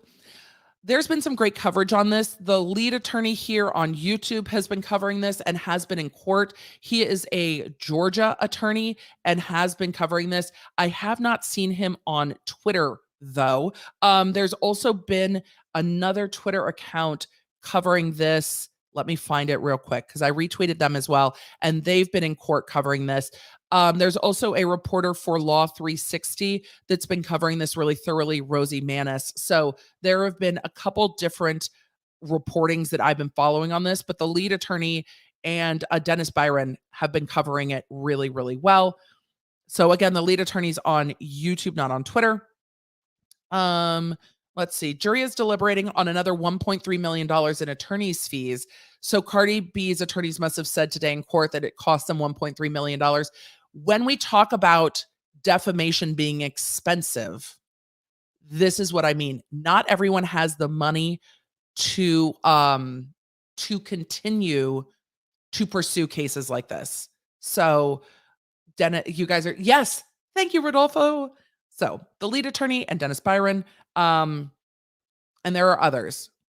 So, and Troy Allen is on YouTube live from the courthouse. See, there we go. Let us continue on with this. So what else? Does he have anything else? No, not yet. But I will find it. You guys are saying 3.8. I will find it. I have not seen it pop up yet, but I will find it. Let us give a background of what happened, and then I will go hunt down the internet so that there, for the replay crew, there can be some semblance of consistency. So those are the others that are covering it. The lead attorney, and I will tag them in the video. They've been going live and they've been in court. Byron has been doing it. There is another gentleman on YouTube that has been covering this as well. Let me find his channel real quick. So let's see. I want to make sure that I shout out the creators that have been covering this forever, that have been really helpful and have been in court. I'm trying to find where he is. Choke No Joke, Arthur D. Alston III has also been covering it and has been giving quite a lot of coverage on this. So Choke No Joke, the lead attorney over on YouTube. Byron is on both YouTube and on Twitter. So let us continue on with the rundown of it all. Yesterday, after about 3 hours, the jury came back with the verdict. No, Michelle, no joke at all. No joke at all for years. So the jury came back with a verdict very quickly, I think, awarding $1.25 million. I'm going to pull up the verdict forms and we'll go over those and talk about what that means, and then talk about why we went to punitive damages today. For those of you that have not been following along with this case, I summarized it in other content. This is a defamation case between Cardi B, female rap sensation, and Tasha K, YouTuber that just lost a very large defamation case. The reason people don't pursue defamation cases like this and celebrities don't pursue it is because sometimes it's not worth their money. I think Cardi B has fuck you money, and she was able to be like, you know what, Tasha K, fuck you. I have fuck you money. I'll spend $1 million to litigate this case. And here's the thing, after that, is that Cardi's going to have to still fight to get this judgment paid. And that sucks too. Because just because you got the judgment, you're going to have to try to attach the judgment. You're going to have to try to get it paid. You're going to have to potentially sue to get it paid. So it's not the end, but Cardi B's making a point. And the point is, you're not going to lie on her name. And that's the point. So let's go to the jury form. This is the jury form that was signed yesterday, going through the different claims. We, the jury, make the following findings. Again, this is not a criminal case, so you won't see guilty and not guilty. This is liable, not liable. Are you responsible? Are you not responsible? And remember, they sued Tasha K and her company. This is where a LLC is not going to protect you when you're doing willful acts, because you can't just bankrupt the company and be like, oh, well, you sued my company has no money. Good luck getting blood out of a stone, because the actions were done by Tasha K herself, and the jury made some findings as to that. So they found her liable on the defamation. This is for the invasion of privacy, false light. That's putting somebody's reputation in a false light and causing different types of damages, not causing reputational damages, but causing distress and more emotional damages. Liable. And then the intentional infliction of emotional distress, they found her liable. They go on to say, we, the jury, find the plaintiff has proven by a preponderance of the evidence that she's entitled to recover damages. We, the jury, award plaintiff damages in the following amounts: $1 million in general damages, pain, suffering, and reputational injury, $250,000 in medical expenses for $1.25 million total. They then go on to say that they make the findings regarding joint and several liability. They are finding that the plaintiff has proven that the defendants are jointly and severally liable. That means they are both responsible. If the company can't pay, Tasha K personally has to pay. If they found the company was the one that did the thing, then they could say, okay, the company has to pay 75%. Tasha K personally pays 25%. They didn't. They said, Tasha K, you and your company owe all of it. So somebody better figure out where the money's coming from and pay up. That is the jury verdict form. And that is the difference with the joint and several liability of the company. They could have broken it down. They didn't. They said, nope. And that's why you heard testimony in this case from Tasha K's husband about who did what within the company. Because Tasha K's lawyers, I think, were trying to throw up a Hail Mary saying, look, maybe the company's responsible. The company can go bankrupt and blah, blah, blah, blah, blah. But that's not what happened here. The jury was like, no, we see right through this company. And Tasha K, you are on the hook for this. And your company's on the hook for this. So even if they close the company, bankrupt the company, whatever they want to do, Tasha K's on the hook for it. Will Tasha K try to bankrupt herself right out of this? We will see. Can you bankrupt yourself out of legal judgments? Some yes, some no. And they made some intentional findings. Hey, did we see Natalie Lawyer? Natalie Lawyer chick, good to see you, lady. Good to see you. So anyway, it is.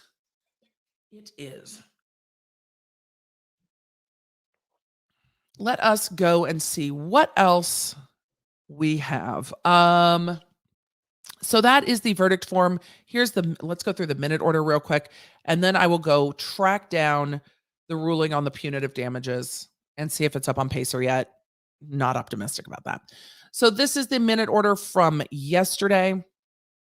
Pleadings filed in court, the jury verdict form, jury trial continued, closing arguments, jurors began deliberations, jury returned a verdict finding defendant liable in the amount of $1.25 million. Verdict published and jury polled. They asked all the jurors, is this your verdict? Is this your verdict? Blah, blah, blah, blah, blah. And the jury was like, yep. The court will resume tomorrow for punitive damages and attorney's fees. Hearing not concluded, adjourned until 9:30 Central Time today, and the evidence was entered. And so when they return today, let's go to Pacer first, and then Google the interwebs to find the latest and greatest in this case, because it sounds like the jury is back on the punitive damages. I will go look for that. All right, let me pull up Pacer real quick. This has been that kind of day. I was hoping that they would come back while we were live. It was my most fervent desire that we would be able to talk about the lawyer fees, and B, the punitive damages. And hopefully it's been filed. Because I see you guys reporting it in the chat. So I know you guys understand me wanting to just pull it up so we can show everybody. All right, let's pull up Pacer. It's going to be very interesting to see. Thank you, Stacy, for tagging me on Twitter. I will go grab it. It's going to be very interesting to see the legal fees. It's going to be very interesting to see what happens next. It'll be very interesting to see when Cardi B's attorneys come back into court and ask, okay, here we go. There's 2 more stipulations that are filed with the court as of today. Let's pull those up and see what they are.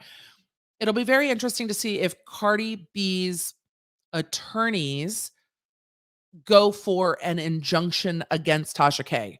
Keep my name out of your mouth, take down the videos, and if they go to YouTube and are like, hello, YouTube, could you take this down? But Tasha K is going to need some money to pay these judgments. All right, let's look at what they said for additional stipulated facts. I'm going to timestamp this so I can tell the replay crew. All right, these were just filed on Pacer. Let's see. Can I make it bigger? Additional stipulated facts. And I haven't even downloaded these yet, so these are directly in Pacer. Cardi B and defendants Tasha K, by and through their undersigned counsel, respectfully submit these additional statements of fact that are agreed upon and may be admitted into evidence. Plaintiff and defendants may each rely and utilize on any agreed fact set forth herein. The following is a true and correct transcription and translation of the words spoken by plaintiff in the video that is depicted in Defendant's Exhibit 8 at or around the time codes 441, 534, and 805. This has got to be Cardi B statements. So, quote, they don't have a life, like it's just annoying, it's frustrating, like it's just like everything, my N-word, everything, with an A, not a hard R. They said I had a cold sore, Diablo, damn, laughing.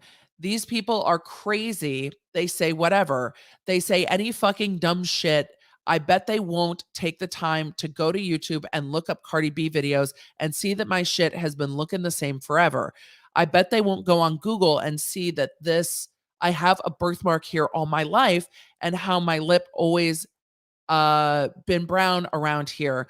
Like a lot of bitches, my skin complexion. So that was a stipulated fact and a transcript that they were using. I wonder if they were using it to say, look, no, it really is a cold sore. We really did say she had herpes. So excuse me. And Cardi's lawyer saying, yeah, she said what she said. It's a stipulated fact. She said what she said. All right, let's go to the other stipulated fact and see what it says. What docket number was this?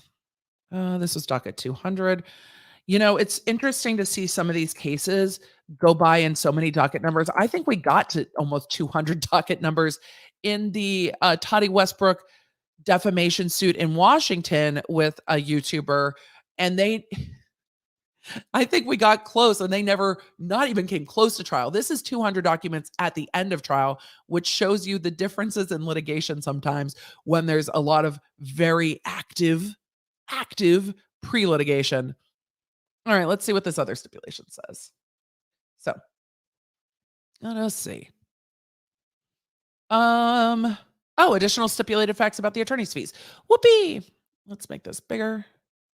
Let's see what they say about attorney's fees. When you want to know how much it costs to do shit like this, let's talk about it. Additional stipulated facts, again, from today. Cardi B and Tasha K and her company, by and through their undersigned attorneys, respectfully submit these additional statements of fact that are agreed upon.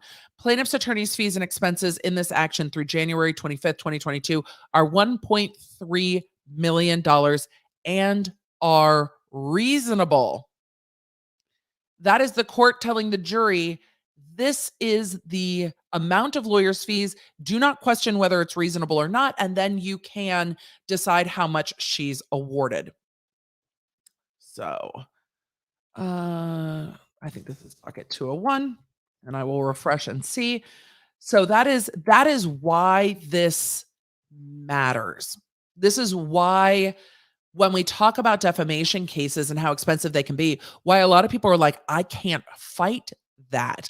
And it's why you see people running around saying stuff and you're like, that shit seems defamatory. Why isn't anyone doing anything? Well, this is 3 years plus over $1 million in legal fees. So it's quite a lot. Carolyn's Art Adventure said, I seriously don't understand why a cold sore is such a big deal. It wasn't the cold sore that was the big deal. It was the fact that Tasha K was saying that Cardi B had herpes. She referred to vaginal herpes. Um, it came up with regard to whether she gave natural birth to her daughter and whether there was some indication about what the health of her daughter would be because of that. She started calling her herpes B.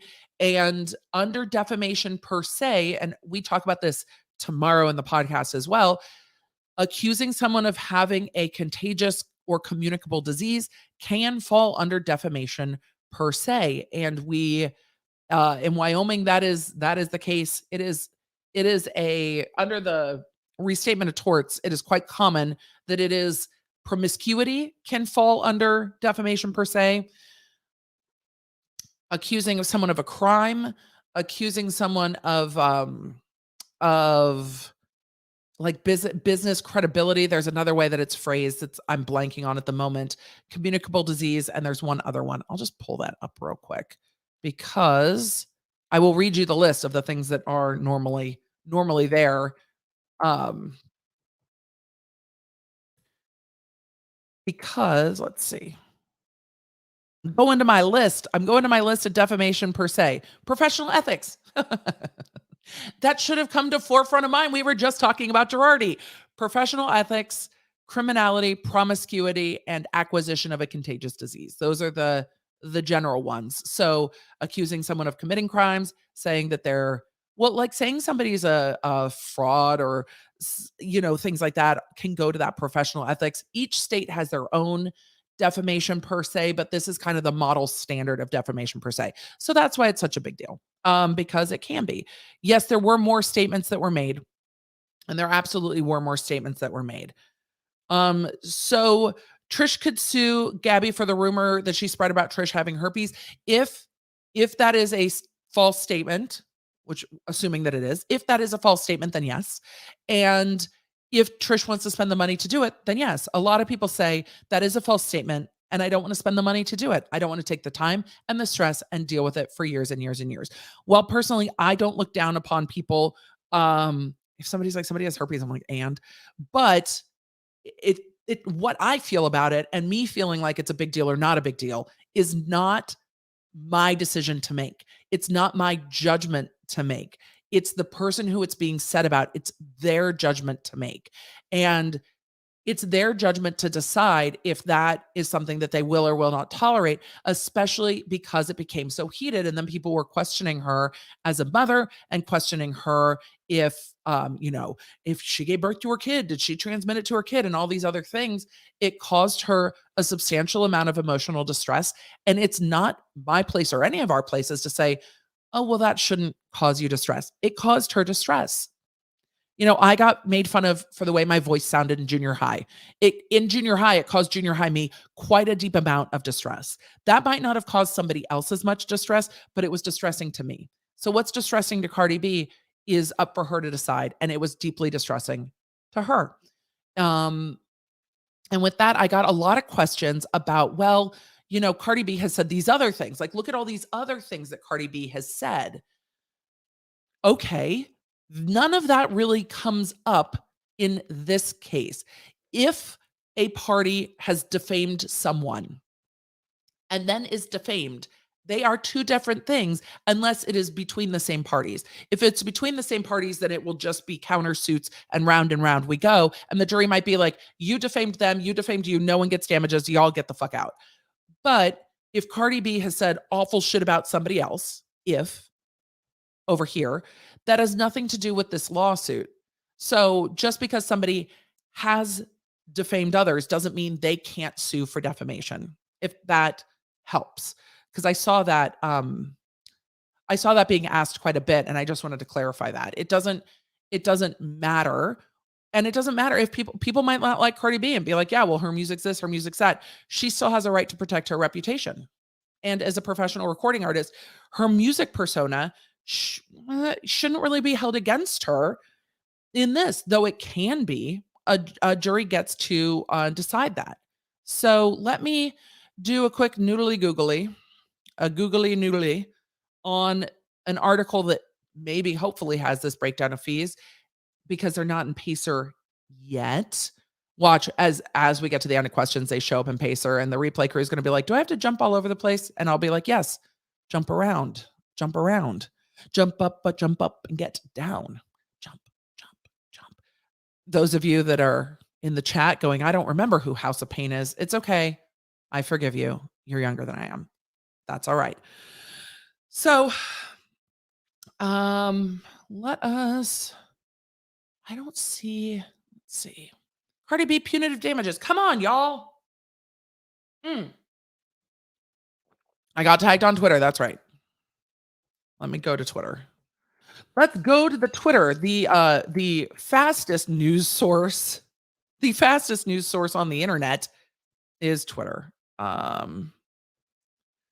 So I wonder if Cardi B has talked about this on Twitter yet. Probably not. Twitter, Twitter, Twitter. Where is my Twitter? I have a Stream Deck that I absolutely love, and it has a button to get me to Twitter immediately, which is super helpful when I'm streaming and I'm looking for stuff. But now let me wait for my apps to load. Twitter, why does it load so slow? I'm seeing stuff from 2 hours ago. All right, we're just going to wait for this to load, and then we'll go find it because I know it's been done. Twitter literally won't show me my my ads at all. Because why? Because why would it? These are from 2 hours ago. Ah! Stop it. Twitter. There we go. It finally loaded. Let's see where it is. There we go. From Nancy Dillon on Twitter, who is the senior reporter for Rolling Stone, who's been covering this. There we go. Thank you to those that tagged me. I appreciate you. You were the best. I was hoping this would come down while we're live, so now we have it. I didn't want to go to TMZ. I'll go to I could have gone to TMZ next. It is a fair point. So, update to Cardi B defamation trial win over blogger Tasha K, coming from Nancy Dillon, correspondent for Rolling Stone, because the music reporting picked this up more than the news did.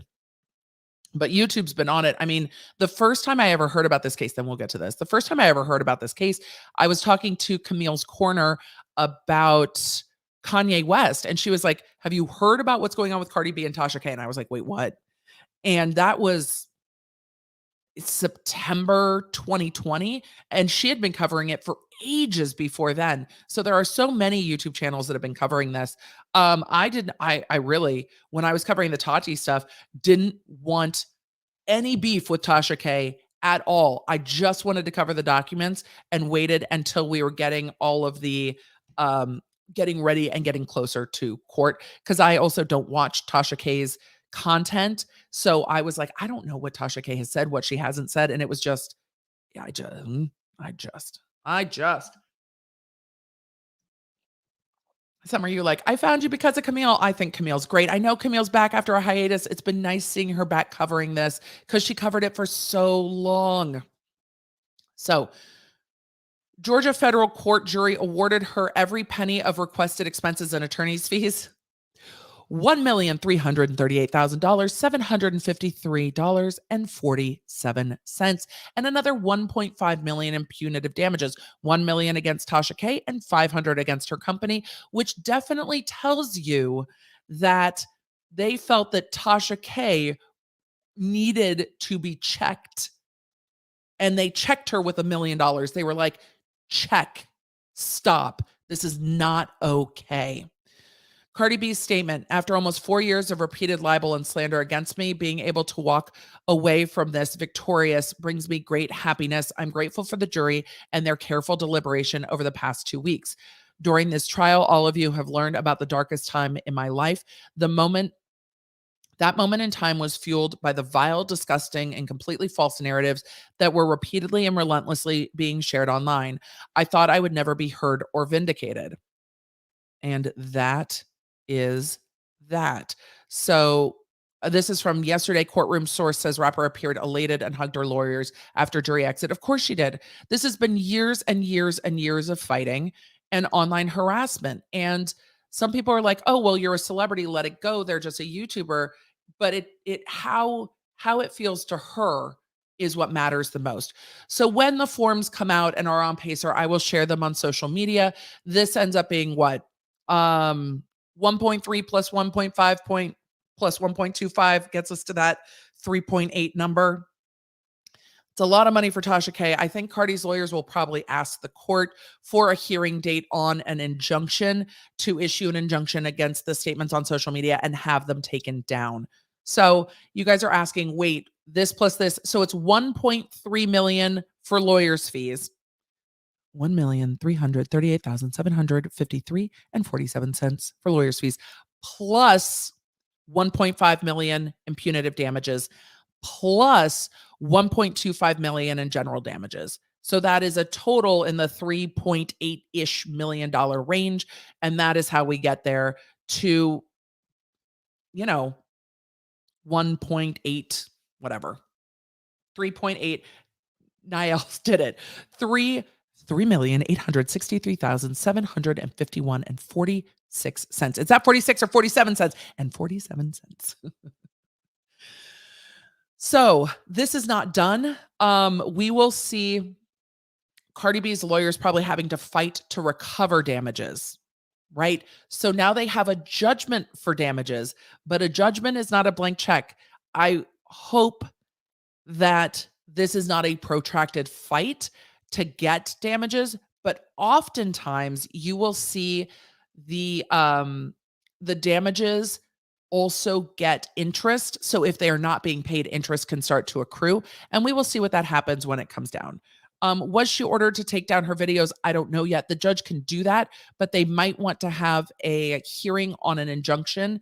And so I don't know if that's been done yet. We will see in reporting as this starts to come out. This happened an hour ago. So we should start seeing reporting on this from the outlets covering it soon, I hope. And I'm sure those that have been in court covering it are covering it. I didn't see anything else on Twitter about it. So thank you for those of you that tagged me in it. We will see. We will see what happens. And Cardi B is not trending today. I think everybody saw the judgment yesterday and was like, okay, we're done. We weren't done. There's more. But wait, there's more. Because all of the things that are coming up on Twitter, except for that Rolling Stone ones, are a little bit older. So let's see what Bill Donahue said. Oh, Billboard already has theirs up. Okay. So Bill Donahue, blue check from let's see, legal correspondent for Billboard. Okay, legal correspondent for Billboard. Should probably follow you if you're going to cover the legal stuff for Billboard. A jury awarded Cardi B nearly $3 million in additional damages and fees from Tasha K a day after jurors said the YouTuber illegally defamed the star by spreading rumors of herpes and shocking sex acts. Total now more than $4 million. Our story. All right, let's see what Billboard has to say. Let's see. Tasha K is facing more than $4 million in penalties. How did we get to that number? A day after a jury award. Ad blocker. A day after a jury awarded YouTuber Tasha K to pay $1.25 million in damages, general damages, for defaming Cardi B by posting false rumors, the jurors on Tuesday tacked on $1.5 million more in punitive damages and ordered the blogger to repay the star's $1.3 million legal bill. Yes, because this could have just settled.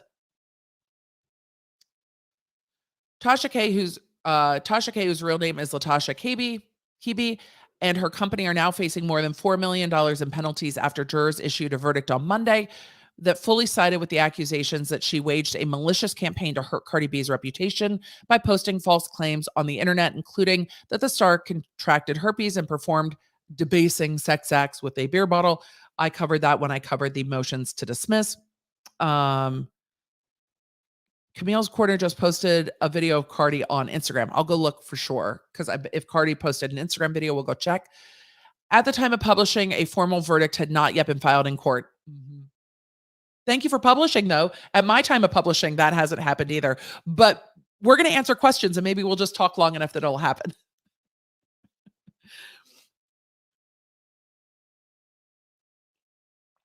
Let's see. At the time of publishing, the formal verdict hadn't been filed in court, but the details were conveyed to Billboard by Cardi B's legal team. I'm not surprised. Tasha K's attorneys did not return requests for comment. Moving forward, Tasha K's attorneys can challenge the verdicts of to the federal district judge overseeing the case. That's not going to go well. The judge told them to settle this case almost every step of the way. In like on the record, in minute orders, the judge is like, you should look at settling. Why doesn't it settle? This isn't good for defendant. The judge, there's no way the judge is overturning this. The judge is like, we all knew this was coming. It's not going to happen. And then she could appeal the outcome to a federal appeals court, and she might. Tasha K might. I'm not super familiar with Tasha K. I am making this assumption and statement based on the fact that I have seen the reporting of what's said in these videos and seen the reporting of what she said on the stand. And she went, yeah, I said what I said.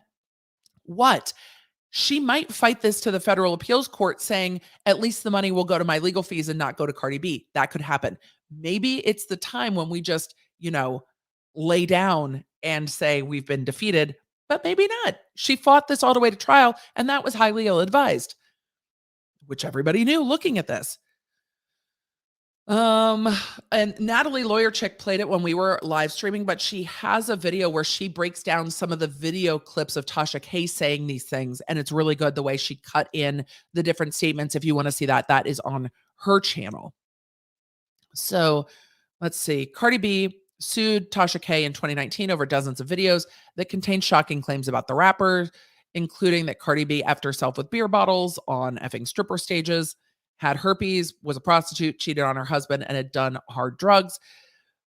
Let's see. Cardi B testified that she felt like she would commit self-harm. We talked about that a number of times.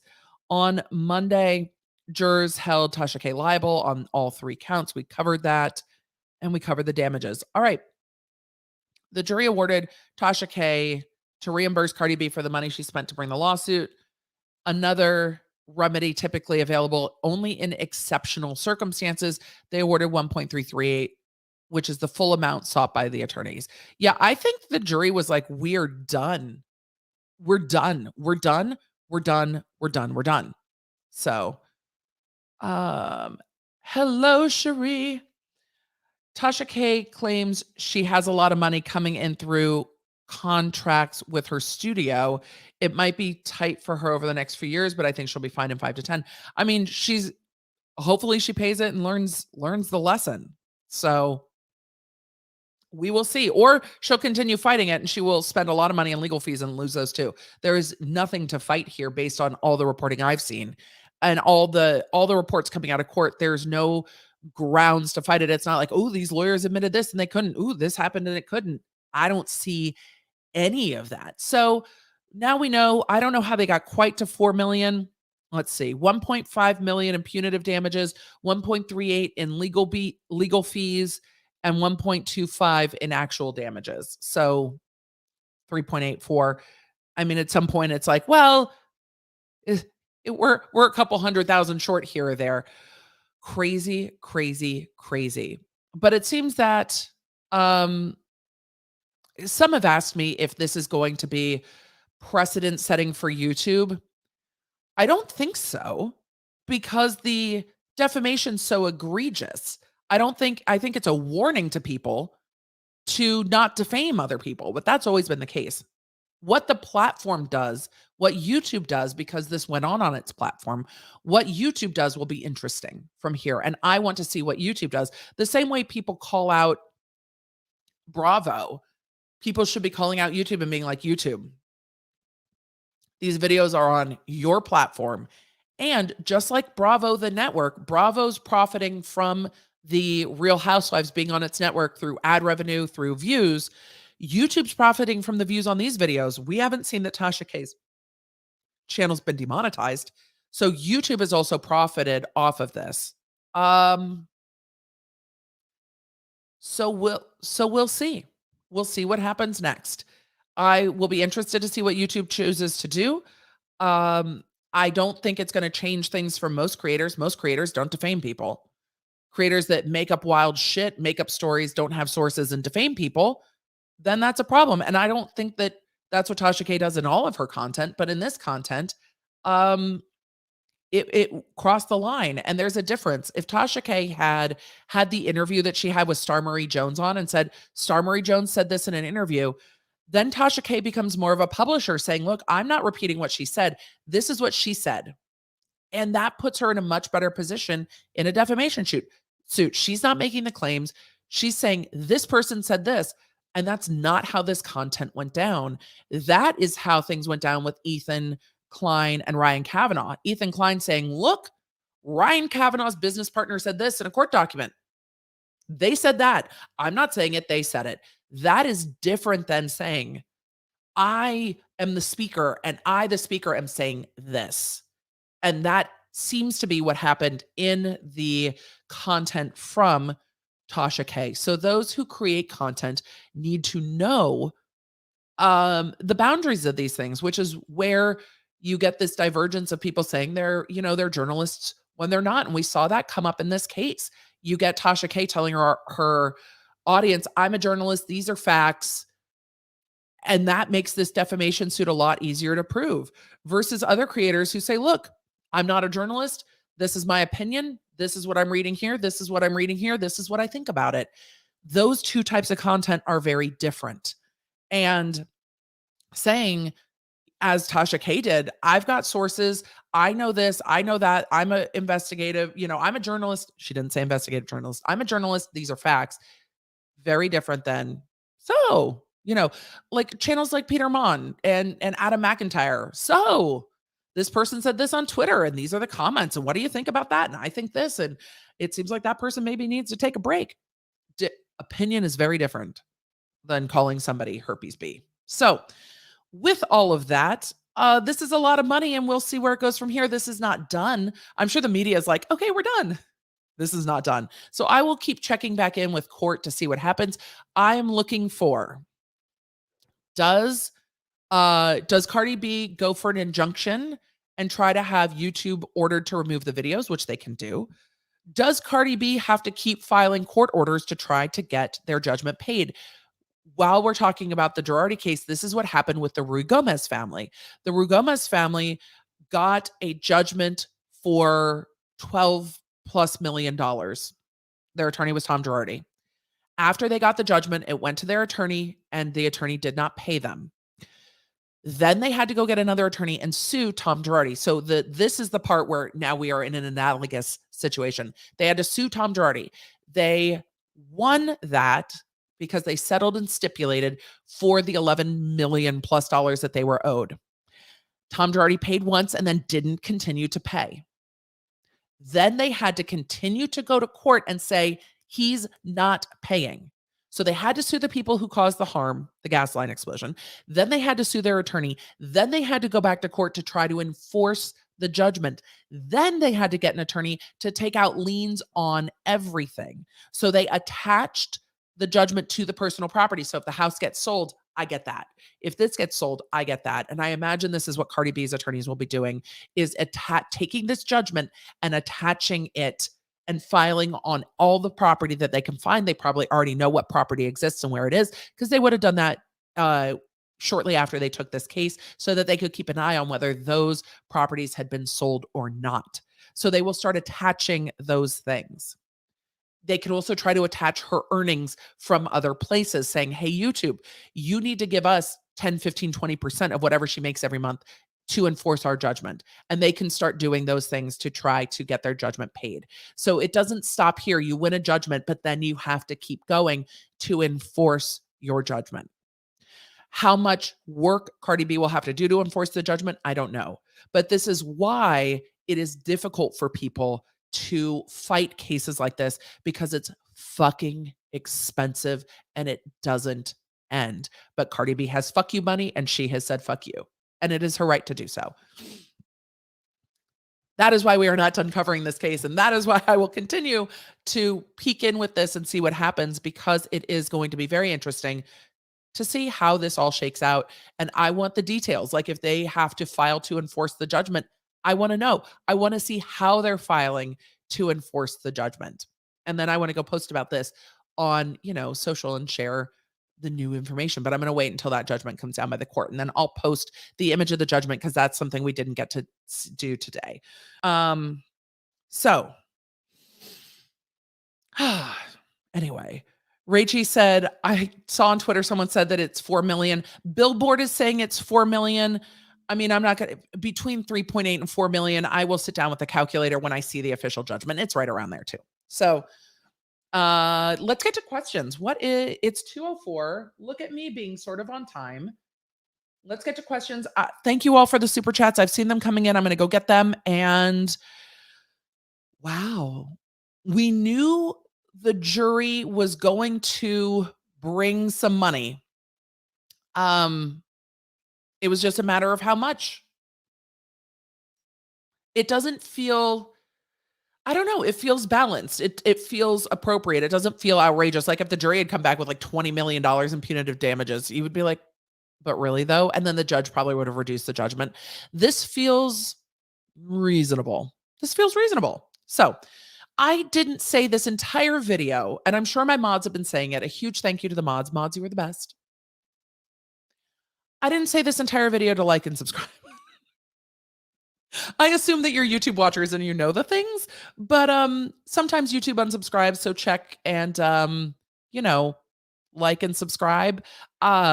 We hit 1.9. We hit 1.96 million. Yeah, Emily. No. We're at 196,000 subs. We are like pushing towards 200,000. Somebody said that Hayley Paige got her socials back. Well, I will go take a look and see what happened. I wonder if they settled. That'll be interesting. I'll take a look and I will share around the interwebs today or tomorrow. So, questions. I should have swooped. I didn't swoop. I just started. Sometimes I do just start talking and don't swoop. Swoop. Let's get to questions. I am going to get to the super chats as well. I really do try to balance answering super chats and answering questions from our members and questions from YouTube subscribers. And I do my best and I answer what I see. So that is where I am. And this is the first one that I saw from Anika. Hello, Anika. What happens if Tasha K can't pay? What can the court do? Well, the court can keep trying to enforce the judgment in the ways that I laid out. They can attach her property, so if it ever gets sold, they get a piece of it. They can try to attach any earnings she has from third parties, AdSense from YouTube if it stays up. If she has any other forms of income, they can attach that. So they can start to go around to try to enforce the judgment. Attaching property is one of the first steps on that. So that. Katya said 4 more days till Emily's at 200K. I don't know about all that. Because then I got travel too, and I won't be streaming as much when I travel, and that always kind of slows things down. Seashell said Tasha's Social Blade was only showing sub game, no losses. This is good marketing. And that might be what it is. When I look at this whole case, the logical lawyer side of my brain is like, why go to trial on that case? You're in danger, girl. You're going to lose. You are going to lose millions. But would I choose to put myself through that stress? Likely not. Likely not. But it doesn't mean that the choice couldn't be, it's worth it. It's worth it for every article that's written to have my name and my channel in it. Cardi B, Tasha K. Cardi B, Tasha K. The amount of people who now know who Tasha K is and might go check out her content and be like, what did she say about Cardi B? That might have been the calculus that was worth it for Tasha K. I don't understand that calculus. That is not a decision I necessarily would have made. And people are like, why would her lawyers let her do this? Look, if her lawyers went to her lawyers got screamed at by the court quite a lot. But if her lawyers went to her and were like, this is a terrible fucking plan, don't go to trial. And she's like, no, I want to go to trial. It is worth it to me. And this is why. It is her lawyer's job to mount up and ride and go to trial. She is the defendant. She didn't sue. Her lawyers can't be like, I'm not filing this suit. Her lawyers didn't file it. She got sued. She has a right to defend herself. She is not obligated to settle. And that might have made sense to her to say, hey, this is worth it to me. Again, I don't understand that math, but that might have been the math that made sense to her. And we'll see how that all plays out, won't we? We'll see how it wills out. Sister Babylon said, can Lion Air sue Girardi Keese for not paying the victims and therefore dragging their name back through the media? No, they cannot. And it would be Boeing, really, because Boeing's the one who paid out because it was Boeing's jet. So Boeing's the one who paid out, but no, they can't. They cannot. So not for reputational harm. I don't think it's an intended consequence. Like, it's not a foreseeable harm that Girardi Keese steals from its clients and therefore it damages Lion Air's reputation. I don't think that's a foreseeable consequence of the breach. If you want to know more about contracts and breach, tomorrow on the Emily Show, before we get into the rest of the questions, tomorrow on the Emily Show, I'm breaking down the Alec Baldwin defamation lawsuit. So while we're in the realm of defamation, tomorrow we will be talking like in a deep dive about defamation law, what the causes of action are, what the elements are that the jury has to find. And I'll go through that in this case too, if the jury instructions pop up in PACER. So we will be kind of deep diving into the law and breach of, negligence and gross negligence. So if you want to do the law school thing with me, tomorrow's podcast is for you. It comes out very early in the morning on your favorite podcasting app at the Emily Show, and it comes out later in the day or the next day on the YouTubes, depending on the things. Call me out. Thank you for the super chat. D for the day. It was definitely a D for the day. It was like a DF for the day. Ruby, hello. Good to see you. I remember seeing you over on the live stream on Natalie Lawyer Chick's channel. Ruby said, seems you have to literally murder someone to get disbarred in California. I've been abused by so many LA attorneys that were supposed to be disbarred but never were. LA attorneys can be dicks. When people are like, what did you not like about practicing law? I'm like, have you met attorneys? In criminal, most of the attorneys I worked with, I really liked. But in civil, have you met attorneys? Have you met civil attorneys? They are not fun to deal with for the most part. Sin N said, old school rap is absolutely the best. Agreed. Love it so much. Emily, love it when you sing. Thank you. I am always embarrassed for me when I sing, but I love doing it and I just do it anyway. Peter Mon showed me to be too much and sings on his streams and I love it. And I'm like, that's how my brain works too. And I know that's how your brain works too. So we'll just do it. And now I'm just turning into my mother, which I think is our destiny for a lot of us. It's just, I'm just becoming my mother and I bust out into song. Hopefully I pass it on to my children. It's a good trait. Allegedly, Angelo, good to see you, said $4 million. I feel like with the clap hands, we have to act out the super chat. Amazing. Lol. Also, Jennie's out of our Real Housewives of SLC. I pulled that up. As per an official statement per Bravo, do you think we will see her leaving the show in the next season? We know they started filming with her. They're going to have to address it. I don't know if they'll address it on screen, being like, this is what happened, or if they will have the other ladies react to it. I don't know. Mr. Unicorn said contribution to the Galaxy Hair Fund. Thank you. We have some other special things planned for 200,000 as well. So I'm excited to share that soon. Oh, apologize, my nose. Dawn Shoot said no better way to spend my 50th birthday. Dawn, I almost said 40th. 30th. Dawn turned 20 today. Dawn, happy birthday. If you're in the text crew, some days you get birthday wishes. Today was one of those days. So yay. CM Nelson said, thanks for all you do. Tip, I keep an emergency 20 in my wallet for cash only situations. I need to start doing that. I do. There we go. I need to start doing that. I do. And Ashley Vincent sent a catnip tip. Thank you. The cats are loving the family members being curled up on the couch. It is their favorite. Question, can Tasha K file for bankruptcy and not have to pay?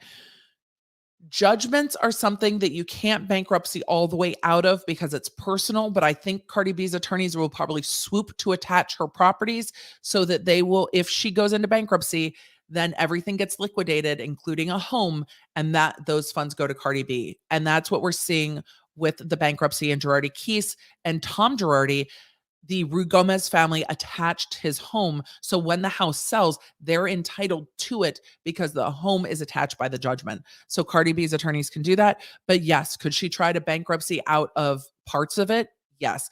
If she owns a home and if there are assets there, physical assets, homes, cars, clothes, whatever, they can try to attach those. So if she goes into a bankruptcy, it all gets liquidated, or they can try to settle for an amount of attorney's fees where Cardi B is like, I don't need $4 million.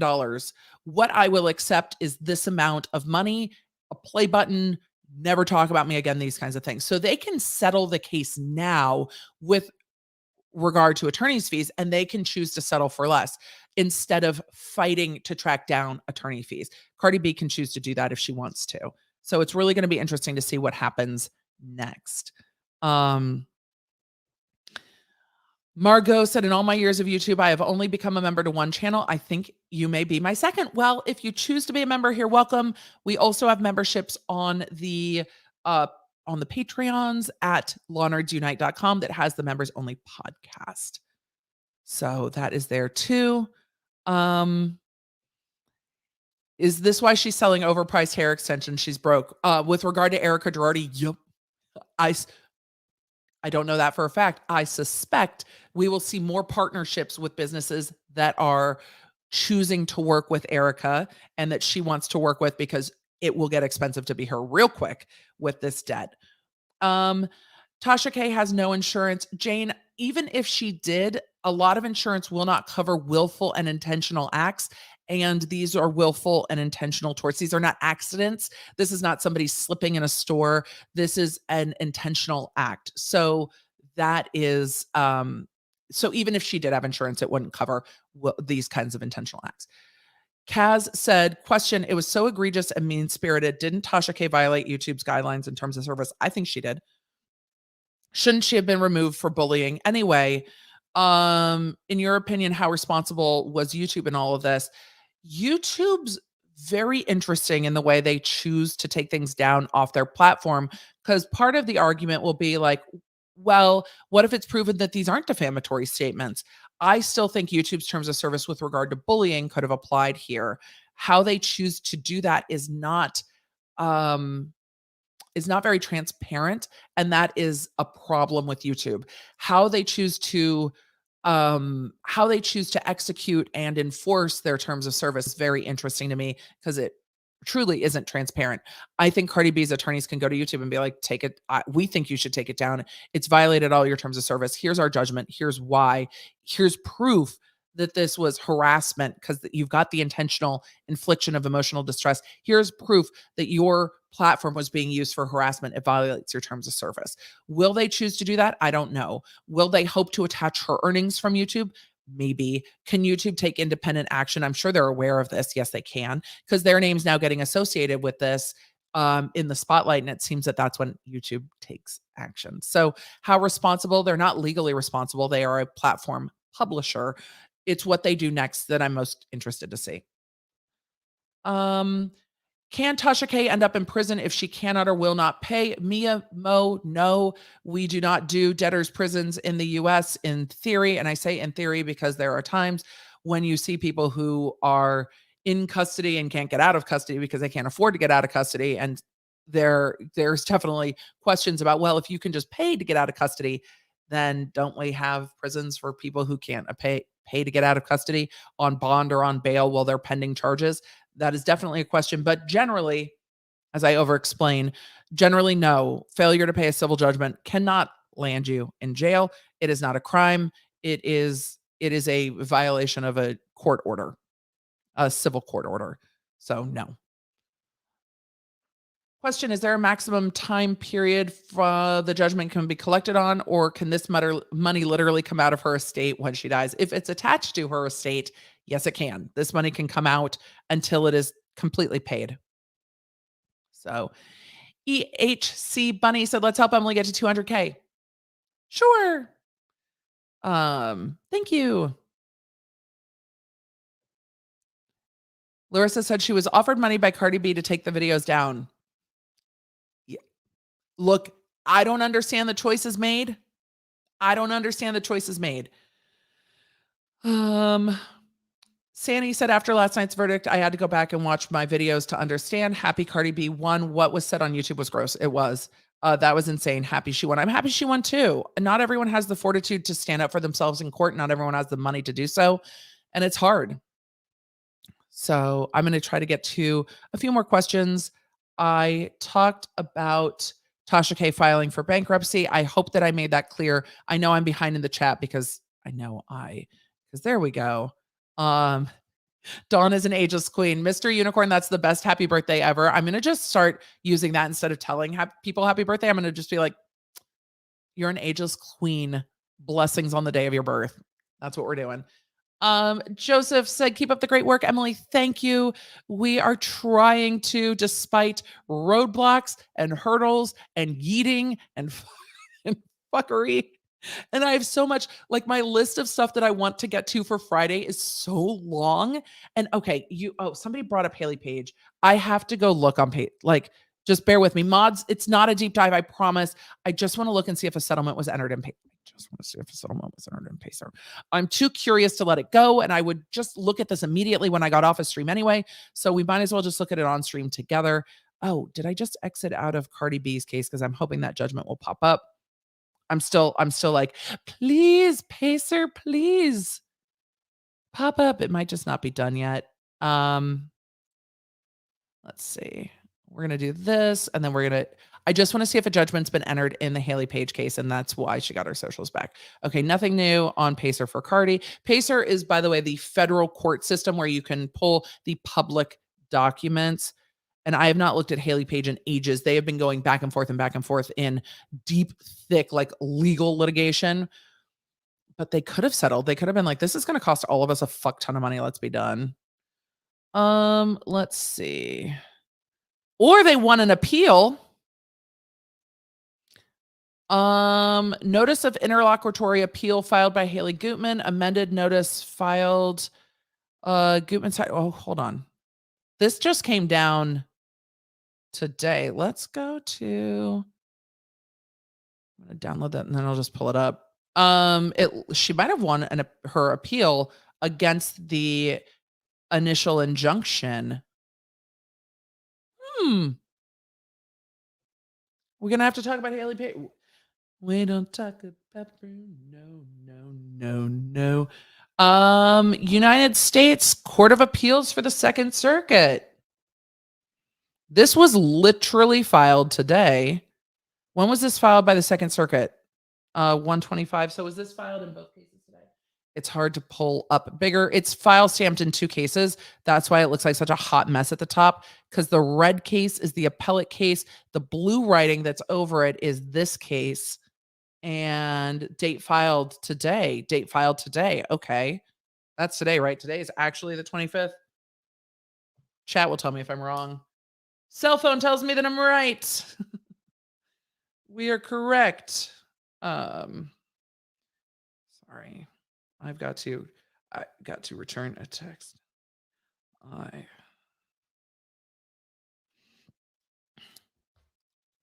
Let's see. Hayley Paige Gutman, a bridal designer and social media influencer, appeals from a preliminary injunction entered by the United States District Court. The injunction was based in part on a 2011 employment agreement between Gutman and the bridal gown company, orders Gutman not to compete with JLM through the end of her contractual term, and enjoins her from using her name and its derivatives in trade or commerce, and grants JLM exclusive control over 3 disputed social media accounts. We conclude that the district court did not abuse its discretion in entering the non-compete and name rights prongs of the injunction. Okay, so she can't use her name in commerce, which properly flow from JLM's likely meritorious claims against Gutman for breach of contract. Okay, fair. Hayley, you're not getting your name back. Nor did the district court err in rejecting Gutman's contention that JLM breached the contract by refusing to pay her after she stopped working. We agree with Gutman, however, that the district court exceeded its discretion by transferring exclusive control over the disputed social media accounts to JLM while explicitly declining to assess whether JLM would likely succeed on its claim that it owned the accounts. That's why. We therefore affirm order in part, vacate in part, and remand this case for further proceedings consistent. So they said that the court, and this is, I'm not going to get into this more deeply now. They said that the court did not go through an assessment of if JLM would succeed on its claim that it owned the accounts. And from my memory, it's because the court said that Hayley doesn't own her name in commerce.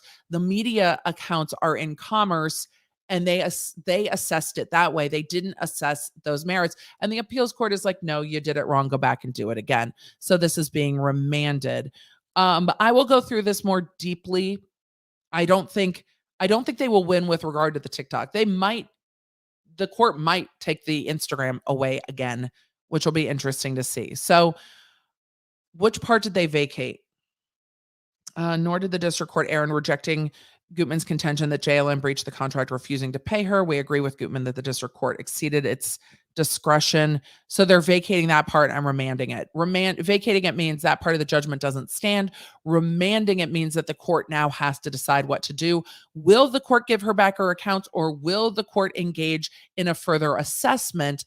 Will be very interesting to see. So I will go through this later, and that is a first win for Hayley Paige in court because they said the court did not evaluate it all the way.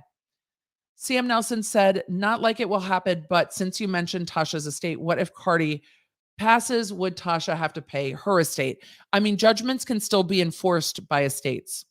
So judgments can still be enforced because that's money that would have come in and would have passed down.